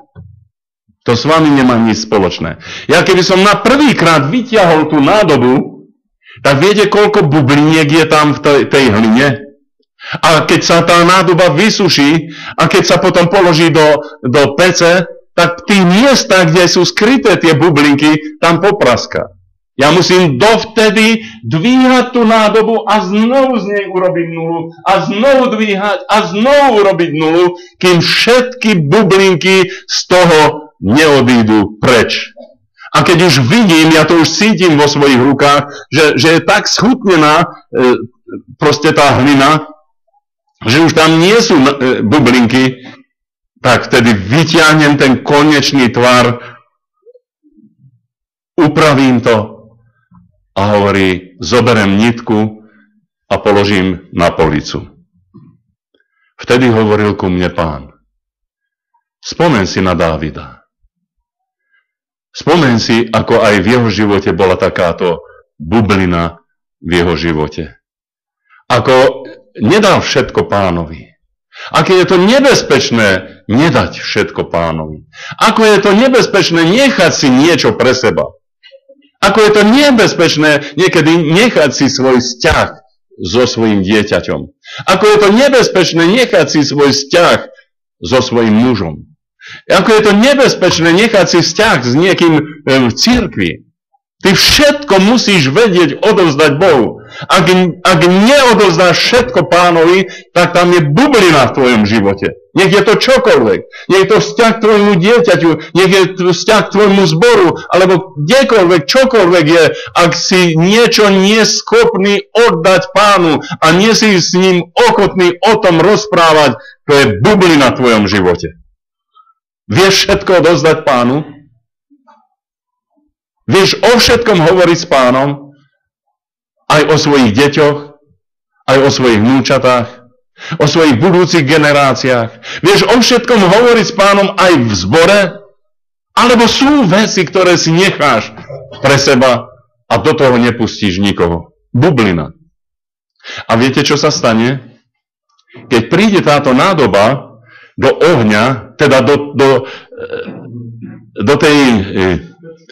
tej peci, ďakujem, tak tam začína reštrukturizácia. Tam sa mení štruktúra. A tá štruktúra, keď sa mení, tak jednoducho, ak je tam bublina, tak tá štruktúra je narušená a tam práve pri tej reštrukturizácii praskne tá nádoba. Vtedy som pochopil, že jak je to možné, že koľkí americkí televízni kazatelia, koľkí služobníci, ktorých Boh zvláštnym a zázračným spôsobom používal, uzdravovali, vyháňali démonov, dívali sme sa na nich ako na Eiffelovú väžu a už ich niet. Prečo? Lebo boli bubliny v ich živote, ktoré nevydali Pánovi. Jedni mali slabosti v peniazoch, druhí mali slabosti v ženách, iní zase mali slabosti v sláve. Ak my všetko toto v tej nule neodozdáme Pánovi a nedáme proste tie bubliny von a jednoducho, aj keď nepríjmeme aj to, že nás nebude mať kto pochovať, ale pôjdeme a budeme nasledovať Pána Ježiša, tak jednoducho nemôžeme byť jeho učeníci. Jeden z našich bratov mal najväčší problém, keď sa mal obrátiť a hovorí, no ale keď ja zomrem, kto mňa pochová? Rozumiete? Proste myslel na to, že proste musíme každú bublinku, každú našu starosť, všetko vedieť odovzdať Pánu. Vieš všetko odovzdať Pánu? Alebo je veľa bubliniek. A potom praskajú nádoby. A tečú nádoby. Prídeš v nedeľu a už ani do pondelka ti nevydrží to, čo si načerpal. Lebo už tak prasknutá tvoja nádoba, že už prídeš pondelok ráno do práce a už si suchý a prázdny. Povedz Pánovi, Pane, zober ma znovu do svojich rúk. Preformuj ma. Ja ti odovzdávam všetky bubliny svojho života. To všetko, čo som ti ešte nevydal, to všetko ti odovzdávam. Aj tú nesúdržnosť, aj tú moju tvrdosť, aj tie moje charakterové nedobré vlastnosti. To ti odovzdávam. Očisti ma. A prosím, daj svoje slovo, aby som žil tvojim slovom, aby to tvoje slovo, aby prehlutnilo celú moju bytosť. Aby som bol poddajný tvojmu slovu. A keď príde už táto poddajnosť do tvojho života, Boh ťa zázračným spôsobom bude užívať. Verte tomu. Ja som presne z takého istého blata, ako ste vy. Presne z takého istého. Verte tomu. Len som odozdal bubliny zo svojho života. Odozdal som tie piesočnaté, nesúdržné veci z mojho života. Odozdal som tú tvrdosť, tie kamienky z mojho života. A prijal som, že Pán urobil zo mňa nulu. Možno, že sa vám niektorým to nezdá, ale Pán vie. On vie, aké je moje srdce. Vie, že jemu stojím a jemu padám. A keď my nedojdeme k tomuto bodu, jednoducho praskáme, nedržíme, nemáme svedectva, nemáme radosti, nemáme pokoja. Lebo praskala naša nádoba. Prídeme v nedeľu do zhromaždenia a tu vnímame, tu sa načerpáme, tu sme proste radostní a šťastní a nevydrží nám to ani do pondelka rána. Lebo sme prasknuté nádoby. Lebo v súženiach a ťažkostiach praskáme. Viem, o čom hovorím. Zažil som to. Bol som v tej dielni, videl som to v tej dielni a potom ma Pán zobral aj mňa do svojej dielni a aj so mnou urobil tie isté úkony. Chválim ho za to, radujem sa tomu a môžem vám povedať, že som tu a poviem mu, Pane, nech sa stane tvoja svätá vôľa vo všetkých veciach života. Daj mi tú milosť, aby nikdy sa moje srdce neobrátilo proti tebe. Aby som nikdy nepochyboval o tvojej vernosti. A Pán Ježiš hovorí, blahoslavený, kto sa nepohorší na mne. Nesmieš sa pohoršiť na Pánovi. Nech sa čokoľvek deje. Nech akokoľvek sa deje. A keď by všetky naše predstavy padli, aj keď by všetky naše túžby sa zdalo, že jednoducho povodeň odplavila, aj tedy povedz, Pane, ja ťa milujem. Ty si pre mňa všetkým. No a tak zobral tento hrnčiar nitku, odrezal od toho stola, keď už tá nádoba bola pekne hotová a hovorí mu, teraz to ideme dať do peci však, ale že kdeže? To keby sme dali teraz do peci, viete, čo by sa stalo? Tá by tak prskala tá nádoba, že by sa rozprskala na všetky steny tej pece a ani by ste nenašli tú nádobu. Rozprskalo by sa to blato. To sa musí vysušiť. A tak položil tú nádobu hore na policu. A dlho bola tá nádoba tam. Keď som bol mladý človek, vedel som, že Pán Boh ma povolal do kazateľskej služby. Ešte aj na ten čas, keď ja si nepamätám, iní si pamätajú, ako takého malého chlapčeka, ma našli plakať a pýtali sa, prečo plačeš, Alexander? A ja som im povedal, preto plačem, lebo mi nedovolia, aby som bol kazateľ Božieho slova. Kde sa to vo mňa, v dieťati zobralo, nepýtajte sa. To už Boh musel vložiť do mňa, túto túžbu. Tu je moja manželka Zuzka, keď som jej dvoril, viete, aké to bolo krásne. Aj teraz jej dvorím. Veľmi je milá, zlatá. A tak som jej povedal, Zuzanka, dobre si rozmysli, či pôjdeš za mňa, či chceš so mnou manželstvo, lebo mňa Pán Boh povolá do kazateľskej služby. A hovorím, ja netúžim po 30 000 obývačkách a netúžim po vykladaných domoch, ale ja túžim slúžiť nášmu Pánovi. Jej sa rozžiarili oči, pozerala sa na mňa, pamätám si, ako keby to bolo dnes, a hovorí, vždycky som túžila byť manželkou kazateľa. Halleluja. No tak, keď sme sa stali manželmi, začali sme niečo preto robiť. Prihlásil som sa na teológiu a bolo treba štátny súhlas. Viete, čo sa stalo? Komunisti zamietli štátny súhlas a povedali, v žiadnom prípade. On je odborník, on bude odborník. Pretože som sa učil v tom čase v Bratislave, odbornú školu som absolvoval. On bude odborník, on nebude žiaden kazateľ, proste konec. A ja som bol taký sklamaný. Ja som mal predstavu, že pôjdem na teológiu, skončím teológiu a pôjdem a budem zvestovať evanjelium.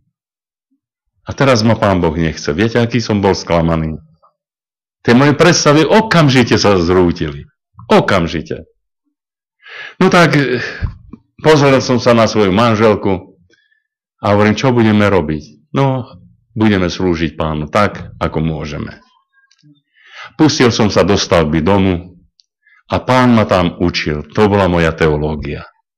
Potom prichádzali rôzne iné skúšky života. To bola moja teológia. Vo všetkých veciach života, môžem povedať od praktických až do tých, ktoré sa netýkali mňa, kde ľudia útočili na mňa, všade som skúšal, zakusoval Božiu prítomnosť, Božiu ochranu a to bola Božia teológia v mojom živote. Ja som si to vtedy neuvedomoval. A keď som už mal 33 rokov, a už som si pripadal, že som starý. Niekto si 33-ročný myslí, že je starý.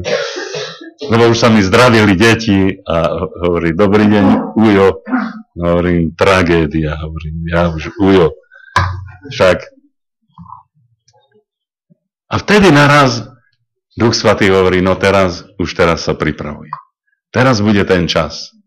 A ja som poznal čas svojho navštívenia, ako 33-ročný som išiel, aby som slúžil Pánovi. A Pán otvoril všetky dvere. Dlho som sa sušil na polícii. Ale to nebola, pretože ja som chcel, ale to urobil Pán. On už to v mojom srdci vyformoval, že budem jeho nádovou, že budem mu slúžiť, ale on potreboval ma nechať tam na polícii. A roky som tam trčal na tej polícii. 22 rokov som mal, keď som si zobral svoju manželku Zuzku, a predstavte si, 33 rokov som mal, keď ma pán 10-11 rokov som tam trčal na polícii. To je dlhá doba, nie? To nie je 2 týždne, alebo 5 týždňov, alebo 2 roky. No 11 rokov. A v zbore bola taká situácia, pretože proste tam čítali knižky, aj líšky, proste jednoducho všetko išlo z múdrosti knižiek. A ja som zase bol taký praktik, tak ma nechcel ani do staršovstva. Povedali, my potrebujeme tu múdrych ľudí. A ty si taký praktik. Ty máš svoju úlohu, ty buď praktik. Nechceli ma ani do staršovstva. Hovorím, Páne Bože, kam som sa ja vôbec dostal? Ja som si myslel, že už ani Pán Boh, keď ma nechcú ani moji bratia, tak ani Pán Boh ma nechce. Vidíte, aká je to situácia? Potom bola voľba do staršovstva a dostal som jediný hlas do staršovstva. A to moja manželka tam dala.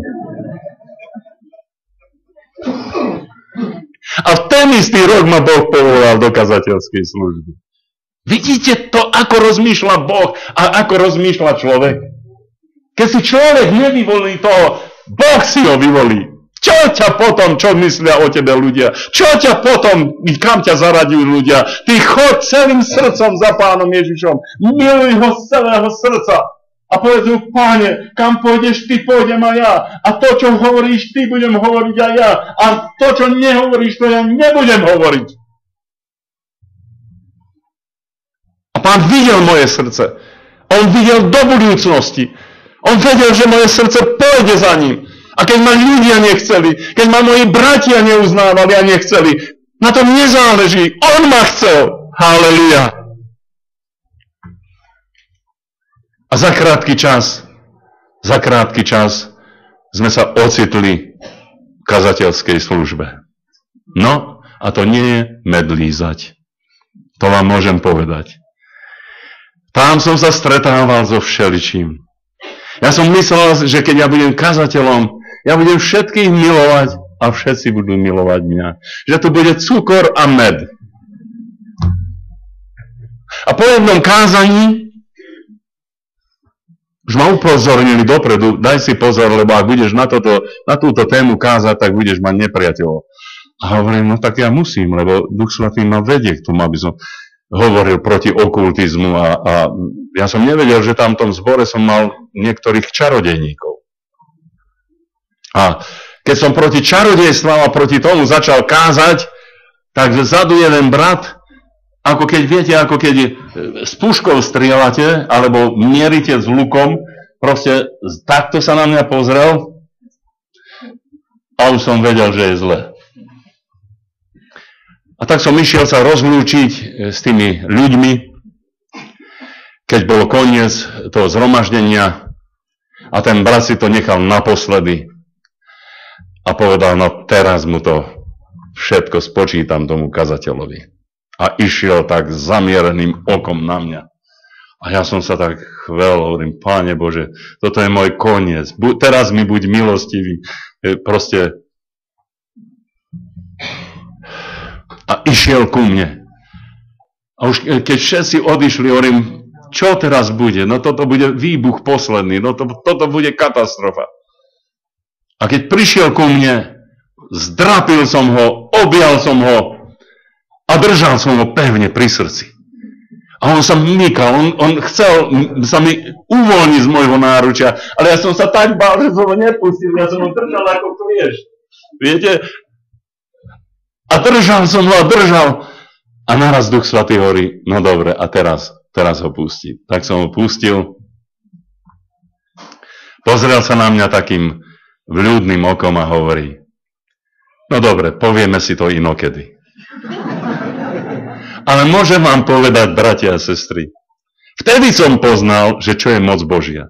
Že moc Božia to je moc jeho lásky.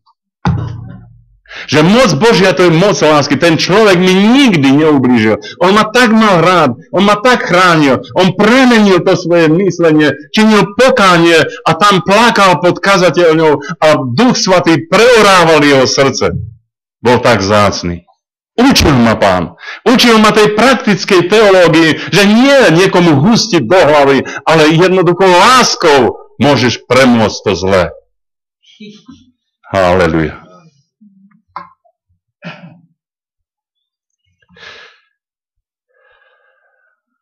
Keď hovorím o niektorom národe, že ho idem vybudovať, zasadiť, a ten národ bude spoliehať na svoju spravodlivosť a bude robiť zle.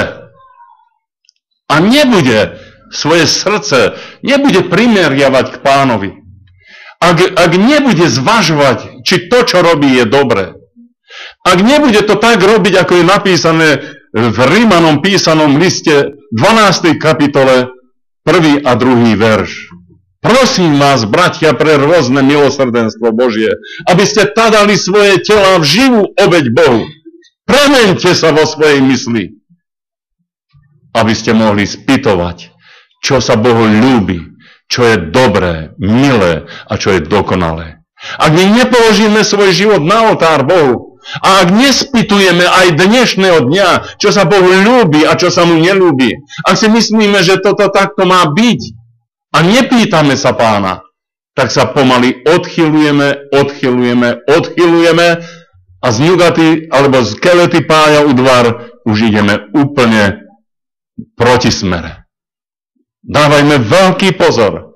Vždycky merajme svoj pohľad s Pánom. Vždycky sa dívajme hore na Neho. Vždycky Jeho si zoberme za svoj cieľ a orme dobrú a rovnú brázdu. Lebo milý brat čítal jedno veľmi zvláštne slovo. Brat Zagora.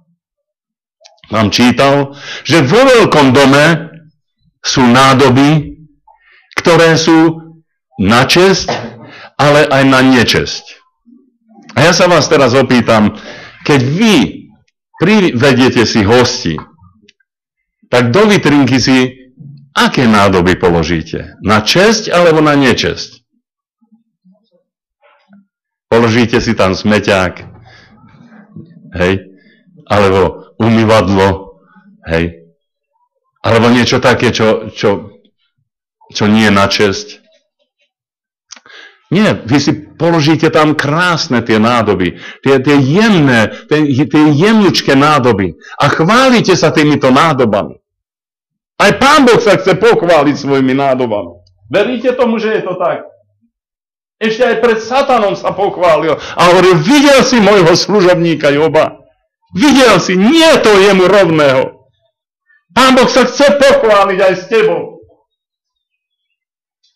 Ale ty musíš dávať veľký pozor, aby si bol tou nádobou na česť.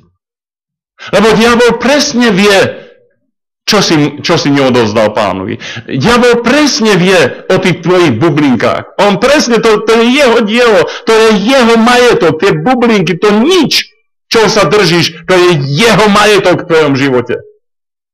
A keď sa Pán Boh pochválil týmto Jobom, diabol si povedal, keď sa dotkneš jeho kože, či ti nebude zlorečiť, či nebude tam niečo. A diabol vedel, že Job má strach. Áno, on bol bezúhonný. On všetko odovzdal Bohu. A keď mu Boh aj všetko zobral, jedno ostalo tam. A viete, čo bolo? Strach. Strach to nie je z Boha. Strach nie je z Boha. Neboj sa, len ver.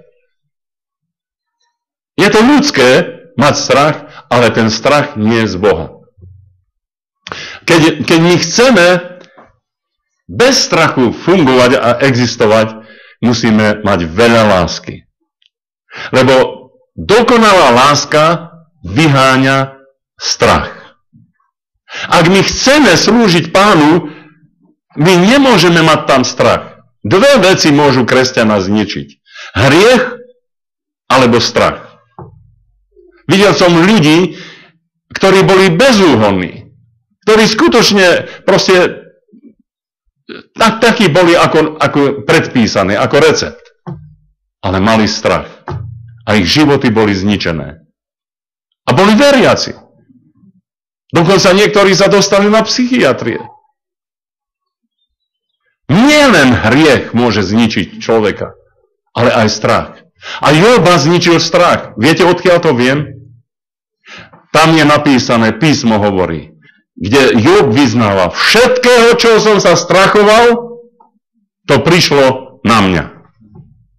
Vidíte, on bol bezúhonný, Pán Boh vydal o ňom svedectvo, že je bezúhonný, ale mal strach. A strach to je parketa satanova. Ty nemôžeš mať strach. Ty musíš mať takú lásku k Pánovi, takú veľkú lásku, že nebudeš mať strach. Bol jeden veľmi vzácny brat.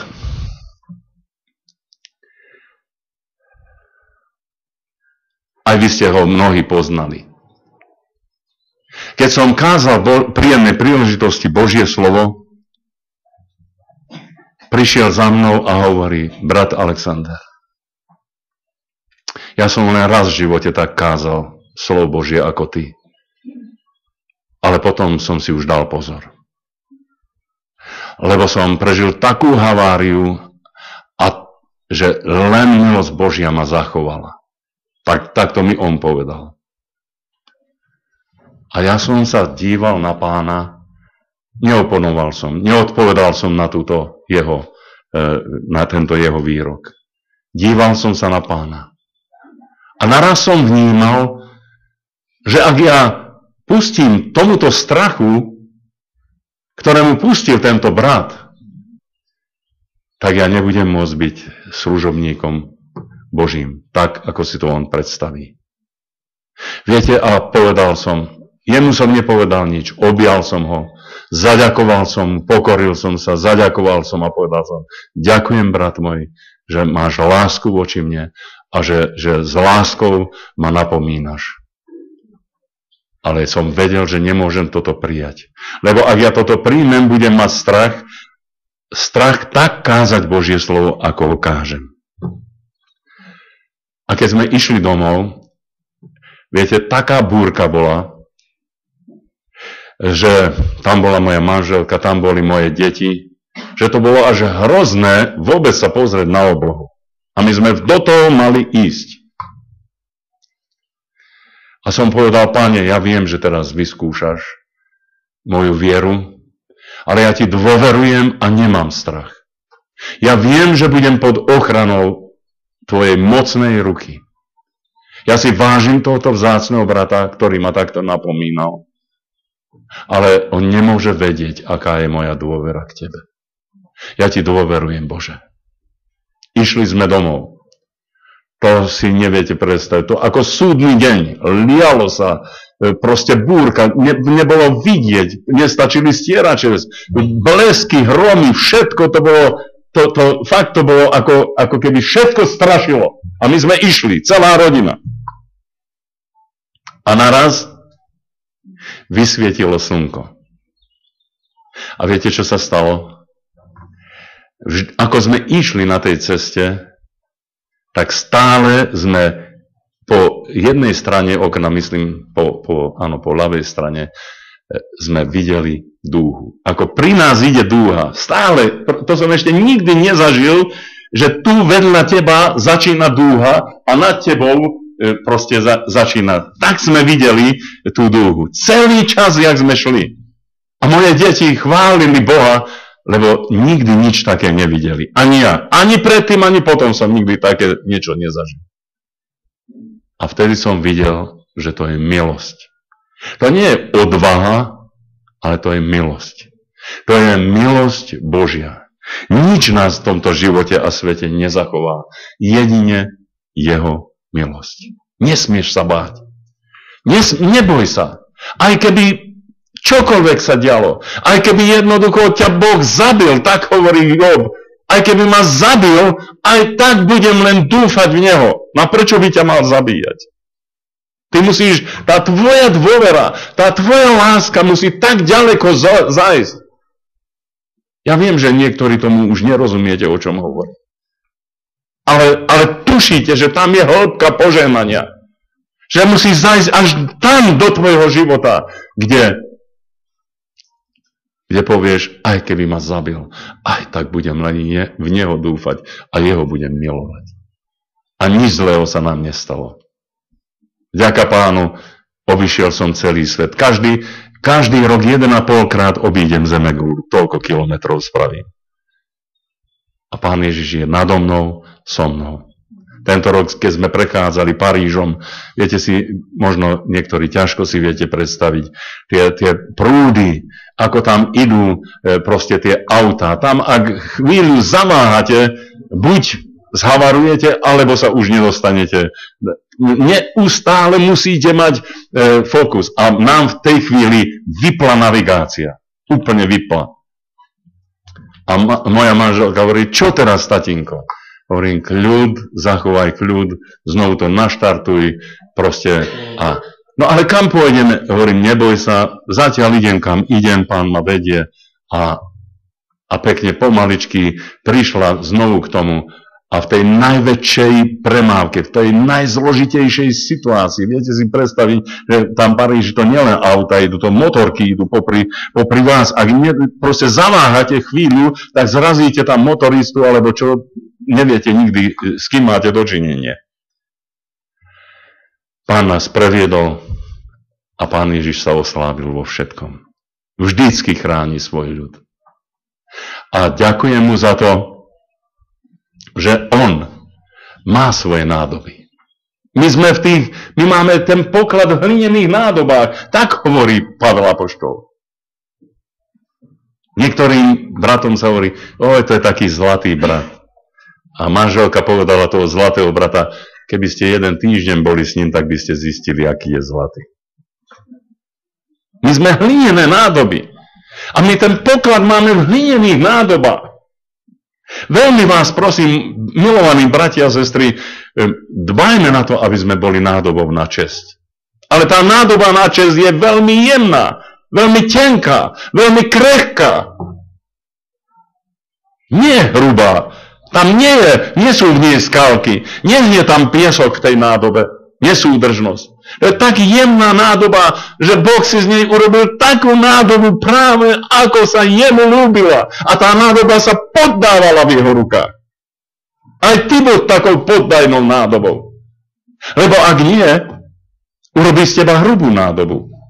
Pokrčí tú hlinu, povie, nepoddáva sa, ona sa stále trhá, stále sa nepoddáva, chytím a potom už nie točí, ale už uťapká z nej, urobí z nej hrubú nádobu.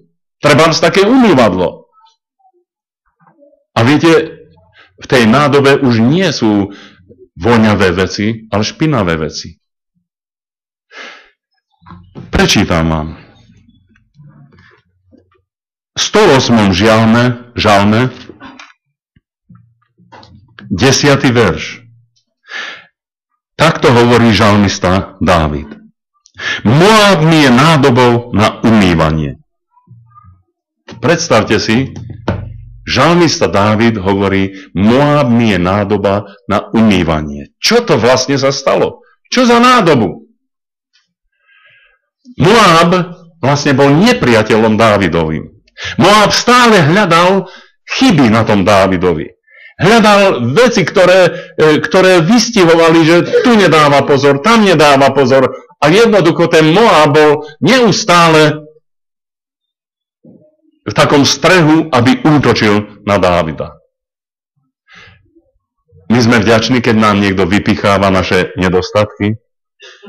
Sme vďační, keď nám niekto povie, že brat Alexander, ale vieš, toto a toto, alebo sa hneď napaprčíme, hneď sa nahneváme, manželka nám nemôže povedať nič, lebo hneď sa urazíme, alebo žene nemôže povedať manžel nič, lebo no, ako si to on môže dovolovať. Nie. My jednoducho buďme vďační aj za svojich nepriateľov. Milujme svojich nepriateľov. Vieme milovať svojich nepriateľov. Viete, aký je to fantastický, akí stavebníci sú naši nepriatelia. Oni nám vychytia ukážu všade, kde robíme chybu. Ukážu nám, kde sme, no takto si sa nemal zachovať. No ako? No takto sa majú veriaci chovať. Takto majú hovoriť veriaci. Pekne nám povedia aj neveriaci. Buďme vďační za to, keď nám niekto ukáže náš nedostatok. A hovorí Dávid, že Moab mi je nádobou na umývanie, lebo ja sa tam očisťujem, lebo Moab mi ukáže, kde som nedostatočný a ukáže mi to miesto a ja sa umývam. Ale tá špina ostane na Moabovi. Rozumiete? My vtedy, keď stíchneme, vtedy, keď my neodpovieme, vtedy, keď my ideme do svojho vnútra, činíme pokánie a hovoríme, Páne, má pravdu tento človek, odpusť mi, že som bol zlým svetlom. Ten človek, ktorý mi vytýkal tie veci, na ňom ostane tá špina, ale ja som očistený pre krv a obeť baránka Ježiša Krista.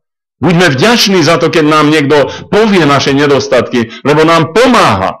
Nikto vám tak pravdu nepovie ako váš nepriateľ. Opýtajte sa svojho nepriateľa, čo si o vás myslí a budete tak rýchlo vás buduje taký dom, budete raz, dva. Ale ak opýtate sa priateľa, priateľ vám nepovie pravdu. Nepriateľ vám povie pravdu. Trešku. Dobre? Spýtaj sa svojho nepriateľa a uvidíš, ako bude rásť tvoj dom. Ale keď sa budeš priateľ, keď budeš sa toho držať, čo ti hovoria priatelia, ešte budeš stále len niekde pri fundamente. My musíme vedieť počúvať aj tých.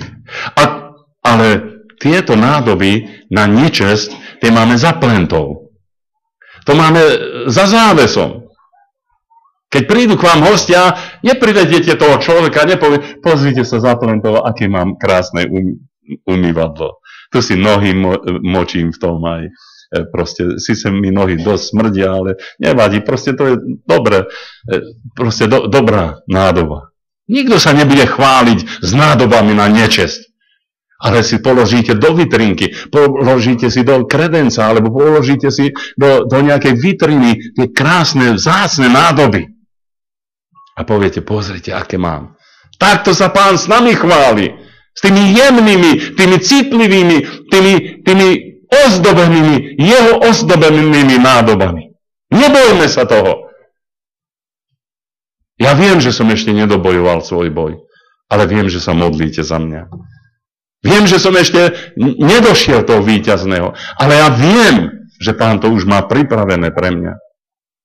A robím všetko preto, aby vždycky vzhľadom na tú nulu a vždycky vzhľadom na tú milosť Pánovu, aby Boh mohol budovať vo mne tú nádobu, ktorú má On vo svojich predstavách. Aké je to nádherné, keď môžeme byť na jeho česť. Predstavte si taká nádoba, ktorá má 1000 rokov. Krásna, alabastrová. Má menšiu nádoba, teda menšiu hodnotu ako tú, ktorú teraz moderne vytvoria, alebo väčšiu. Väčšiu. Vidíte, aký je to? Nezáleží na veku. Môžeš byť, brat, šedivý, tak ako ja. Môžeš byť bez vlasov, tak ako neviem kto. Nevidím teraz takých vzácnych holohlavých bratov. Proste na tom nezáleží. Môžeš byť starý, môžeš byť... Už čo všetko môžeš mať za sebou. Ale ak si tou poddajnou nádobou Božou. Halleluja. To je tak krásne. Ja som si myslel, že keď ja už budem mať 60 rokov, už ma nikto nebude potrebovať. A viete, čo prichádzam, na čo prichádzam? Že čím som starší, tým viacej vyhľadávajú ľudia moju službu. Ja som myslel, že už mi povedia, no ty 60-ročný dedov, ty už buď ticho. Hej? A všade ma volajú na ktorý deň z Anglii. 2 dni predtým zase z Anglii, z iného mesta. A neustále. Oni by nedbali, keby som už zajtra hovoril, počkajte, niektorí už 7 rokov čakajú. 7 rokov? Hovorím, 7 rokov? No ale vám spravím výnimku. Vy len rok budete čakať. 1 rok? Hovorím, ani toľko neviete čakať? No hovorím, tak si volajte niekoho iného. Rozumiete? My máme cenu, my máme hodnotu práve v tom, že sa poddávame Bohu. Že Boh si tvorí tú nádobu tak, ako On chce. A nezáleží na veky. Nezáleží, či máme 25, alebo 50, alebo 80 rokov. Pán Boh koná aj v tomto veku svoje dielo. Budeme sa modliť. Ja som veľmi rád, že na tejto ročnici sme mohli počuť mnohé pravdy. Verím, že nikoho som nezarmútil týmto kázaním, ale že pre mnohých z vás Pán Boh mal povzbudenie a zase pre niektorých napomenutie k tomu, aby mohol byť uzdravený jeho život. Boh svoju prácu nekončí. On neustále pokračuje. Ale potrebujeme reštrukturizáciu. Potrebujeme sa dostať do pece, do skúšok života, lebo o Pánu Ježišovi je napísané, že nielen Duchom Svätým nás bude krstiť, ale aj ohňom. A ten oheň zabezpečuje, že tá nádoba, tam prebehne reštrukturizácia a že ak by to bolo len vysušenie tej nádoby, ona pekne zvoní. Viete, suchá nádoba, ktorej už nie je ani kvapka voda, zaklopete na ňu, vy ju nerozoznáte od tej, ktorá je prepečená. Ale keď nalejete do nej vodu, tak počase nájdete tam rozliatú vodu a kopu blata znovu. My potrebujeme ten oheň, aby tá štruktúra nášho života bola tak pevná, že či žijeme, či mrieme, aby sme boli pevní. Buď verný až do smrti a dám ti korunu života. Amen. Skloníme svoje hlavy k modlitbe. Drahý nebeský Otče, z celého srdca ti ďakujeme, že si nám dal toto slovo a skrze Pána Ježiša Krista sme to mohli pochopiť pre naše životy. Ďakujeme, že svojho služobníka si poslal do dielne. Do praktickej dielne, kde si mu chcel ukázať, že tvoje slovo je tak praktické a také jasné, aby neteoretizoval, aby nešpekuloval, ale aby vynášal zo svojho života tie hlboké pravdy záblesku Krista. Ďakujem, Pane Ježišu, že aj dnes tým, ktorí stali z mŕtvych a ktorí sa zobudili zo spánku, zasvecuješ a majú záblesk tvojej pravdy a v tomto záblesku tvojej pravdy môžu chodiť a môžu žiť. Ďakujeme ti za to, Pane Ježišu, že sme pochopili, že aj tie najťažšie veci v našom živote, ktoré dopustíš, nie sú na to, aby nás zničili, nie sú na to, aby nás zahubili, prinajmenšom preto sú, aby z nás urobili nulu a aby si z tej nuly mohol budovať tie nádherné budúce veci. Pokorne prosím, Pane. Ty poznáš každé jedno srdce tu na tomto zhromaždení. Ty poznáš, kto čo zažil. Poznáš tie mnohé srdcia, ktoré tu krvácajú. Mnohé otázniky v hlavách mužov i žien. A mnohé nepochopené veci v hlavách mladých ľudí, ktorí nerozumejú. Pane, ale ty presne vieš, čo robíš. A ja ti ďakujem za to, že keď aj my nerozumieme veciam, ty presne tomu všetkému rozumieš. A milujúcim Boha všetky veci napomáhajú k dobrému. A tak nám pomôže, aby sme vedeli uveriť tvojim zasľúbeniam. Aby vo všetkých tých situáciách života, aby to slovo dominovalo, aby to slovo zhutňovalo naše srdcia, aby sme boli poddaní tvojmu slovu, aby sme mohli povedať, tu som, Pane, pošli mňa. A teraz, keď máme sklonené svoje hlavy, keď tak prežívame vo svojom srdci, že Pán mocne a veľmi osobne hovoril do nášho života, chcem sa ťa opýtať. Vlastne nie, ja sa pýtam. Pýta sa Pán Ježiš. Chceš ma nasledovať? Chceš mi dôverovať? Chceš odovzdať svoje srdce za každých okolností života a povedať, Pane, tu som. Pošli mňa. Je tu niekto, kto pochopil, že nemá pustiť ducha vzbúry do svojho srdca, ale že má dôverovať za každých okolností svojmu Pánovi. Ak je tu niekto, kto chce znovu položiť svoj život na oltár Pánovi a chce znovu povedať, Pane, zober ma do svojich rúk ako hlinu a preformuj ma. Tu som. Znovu sa ti poddávam. Očisti ma. Obmy ma. Vyber zo mňa ten piesok. Vyber zo mňa všetko to nesúdržné. A znovu ma preformuj. A už teraz sa ti budem poddávať tvojim svätým rukám. Zober si ma. Tu som. Je tu niekto taký? Zodvihnite svoje ruky. Budem sa za vás modliť. Buďte požehnaní. Buďte požehnaní. Sláva Pánu. Sláva Pánu, že vidím starších i mladších. Buďte požehnaní, bratia a sestry. Buďte požehnaní všetci vy, ktorí sa rozhodujete, že tento deň, na túto ročnicu, tento sviatočný deň, chcete odpovedať na jeho výzvu a chcete sa poddávať jeho svätým rukám. Ďakujeme ti, drahý nebeský Oče, že tvoje slovo neznie nadarmo.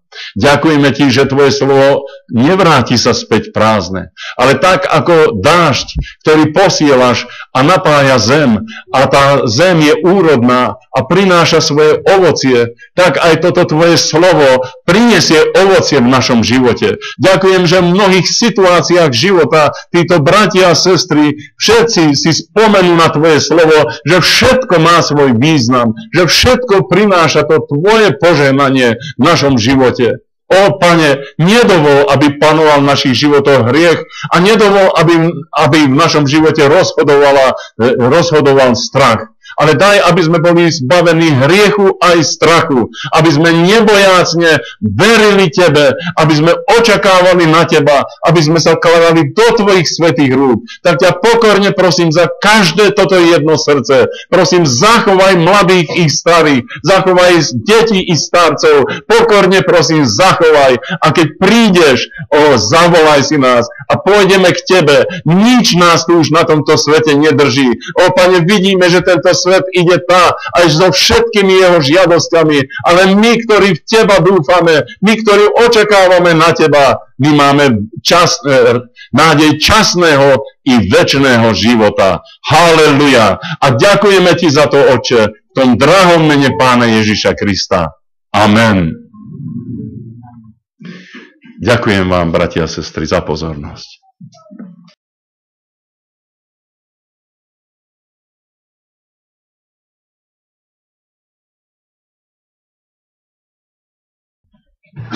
My dziękujemy naszemu bratu za usługę. Dziękujemy naszemu Panu, że nam posłał słowo jako obrok na czas naznaczony. Obrok, o którym jest mowa w Ewangelii, nie wiem w której, ale dziękujemy Panu z całego serca za to. Pragnę być wdzięczny. Pragnę teraz w modlitwie podnieść swój głos. Chcę przypomnieć, że dla wszystkich jest przygotowana przekąska. Jesteśmy wszyscy zaproszeni. Nasze ciała też mają swoje wymagania i jest tu postarane o wszystko. Ja teraz podziękuję, abyśmy się nie musieli modlić. Ja teraz podziękuję za pokarm, który jest przygotowany. Możecie siedzieć wszyscy. Panie nasz drogi, dziękujemy Ci za to, że Ty masz staranie o nas. Żeś Ty wysłuchał nasze modlitwy, żeś posłał nam szanownego brata, który nam przyniósł ten pokarm, który jest naznaczony, ten obrok naznaczony, że ten pokarm służy do żywota wiecznego, że nam przynosi żywot wieczny, rozwiązanie w naszych problemach. Dziękujemy Ci, Panie, że Ty się starasz o swój lud, że Ty się starasz i o nasze ciała. Dziękujemy Ci za ten pokarm, dziękujemy Ci za te ręce, które to przygotowały. Pobłogosław ten pokarm, Panie, a Tobie cześć i chwała niech płynie z serc naszych ustawicznie. Amen. Amen. Dziękuję serdecznie i życzę wszystkim smacznego. A dalsze zebranie będzie o 1:30. 13:30 będzie dalsze słowo. A teraz poproszę wszystkich w czele z bratem Barkocim tu do lewego pokoju na obiad. I wszystkich gości najbliższych poproszę do lewego pokoju.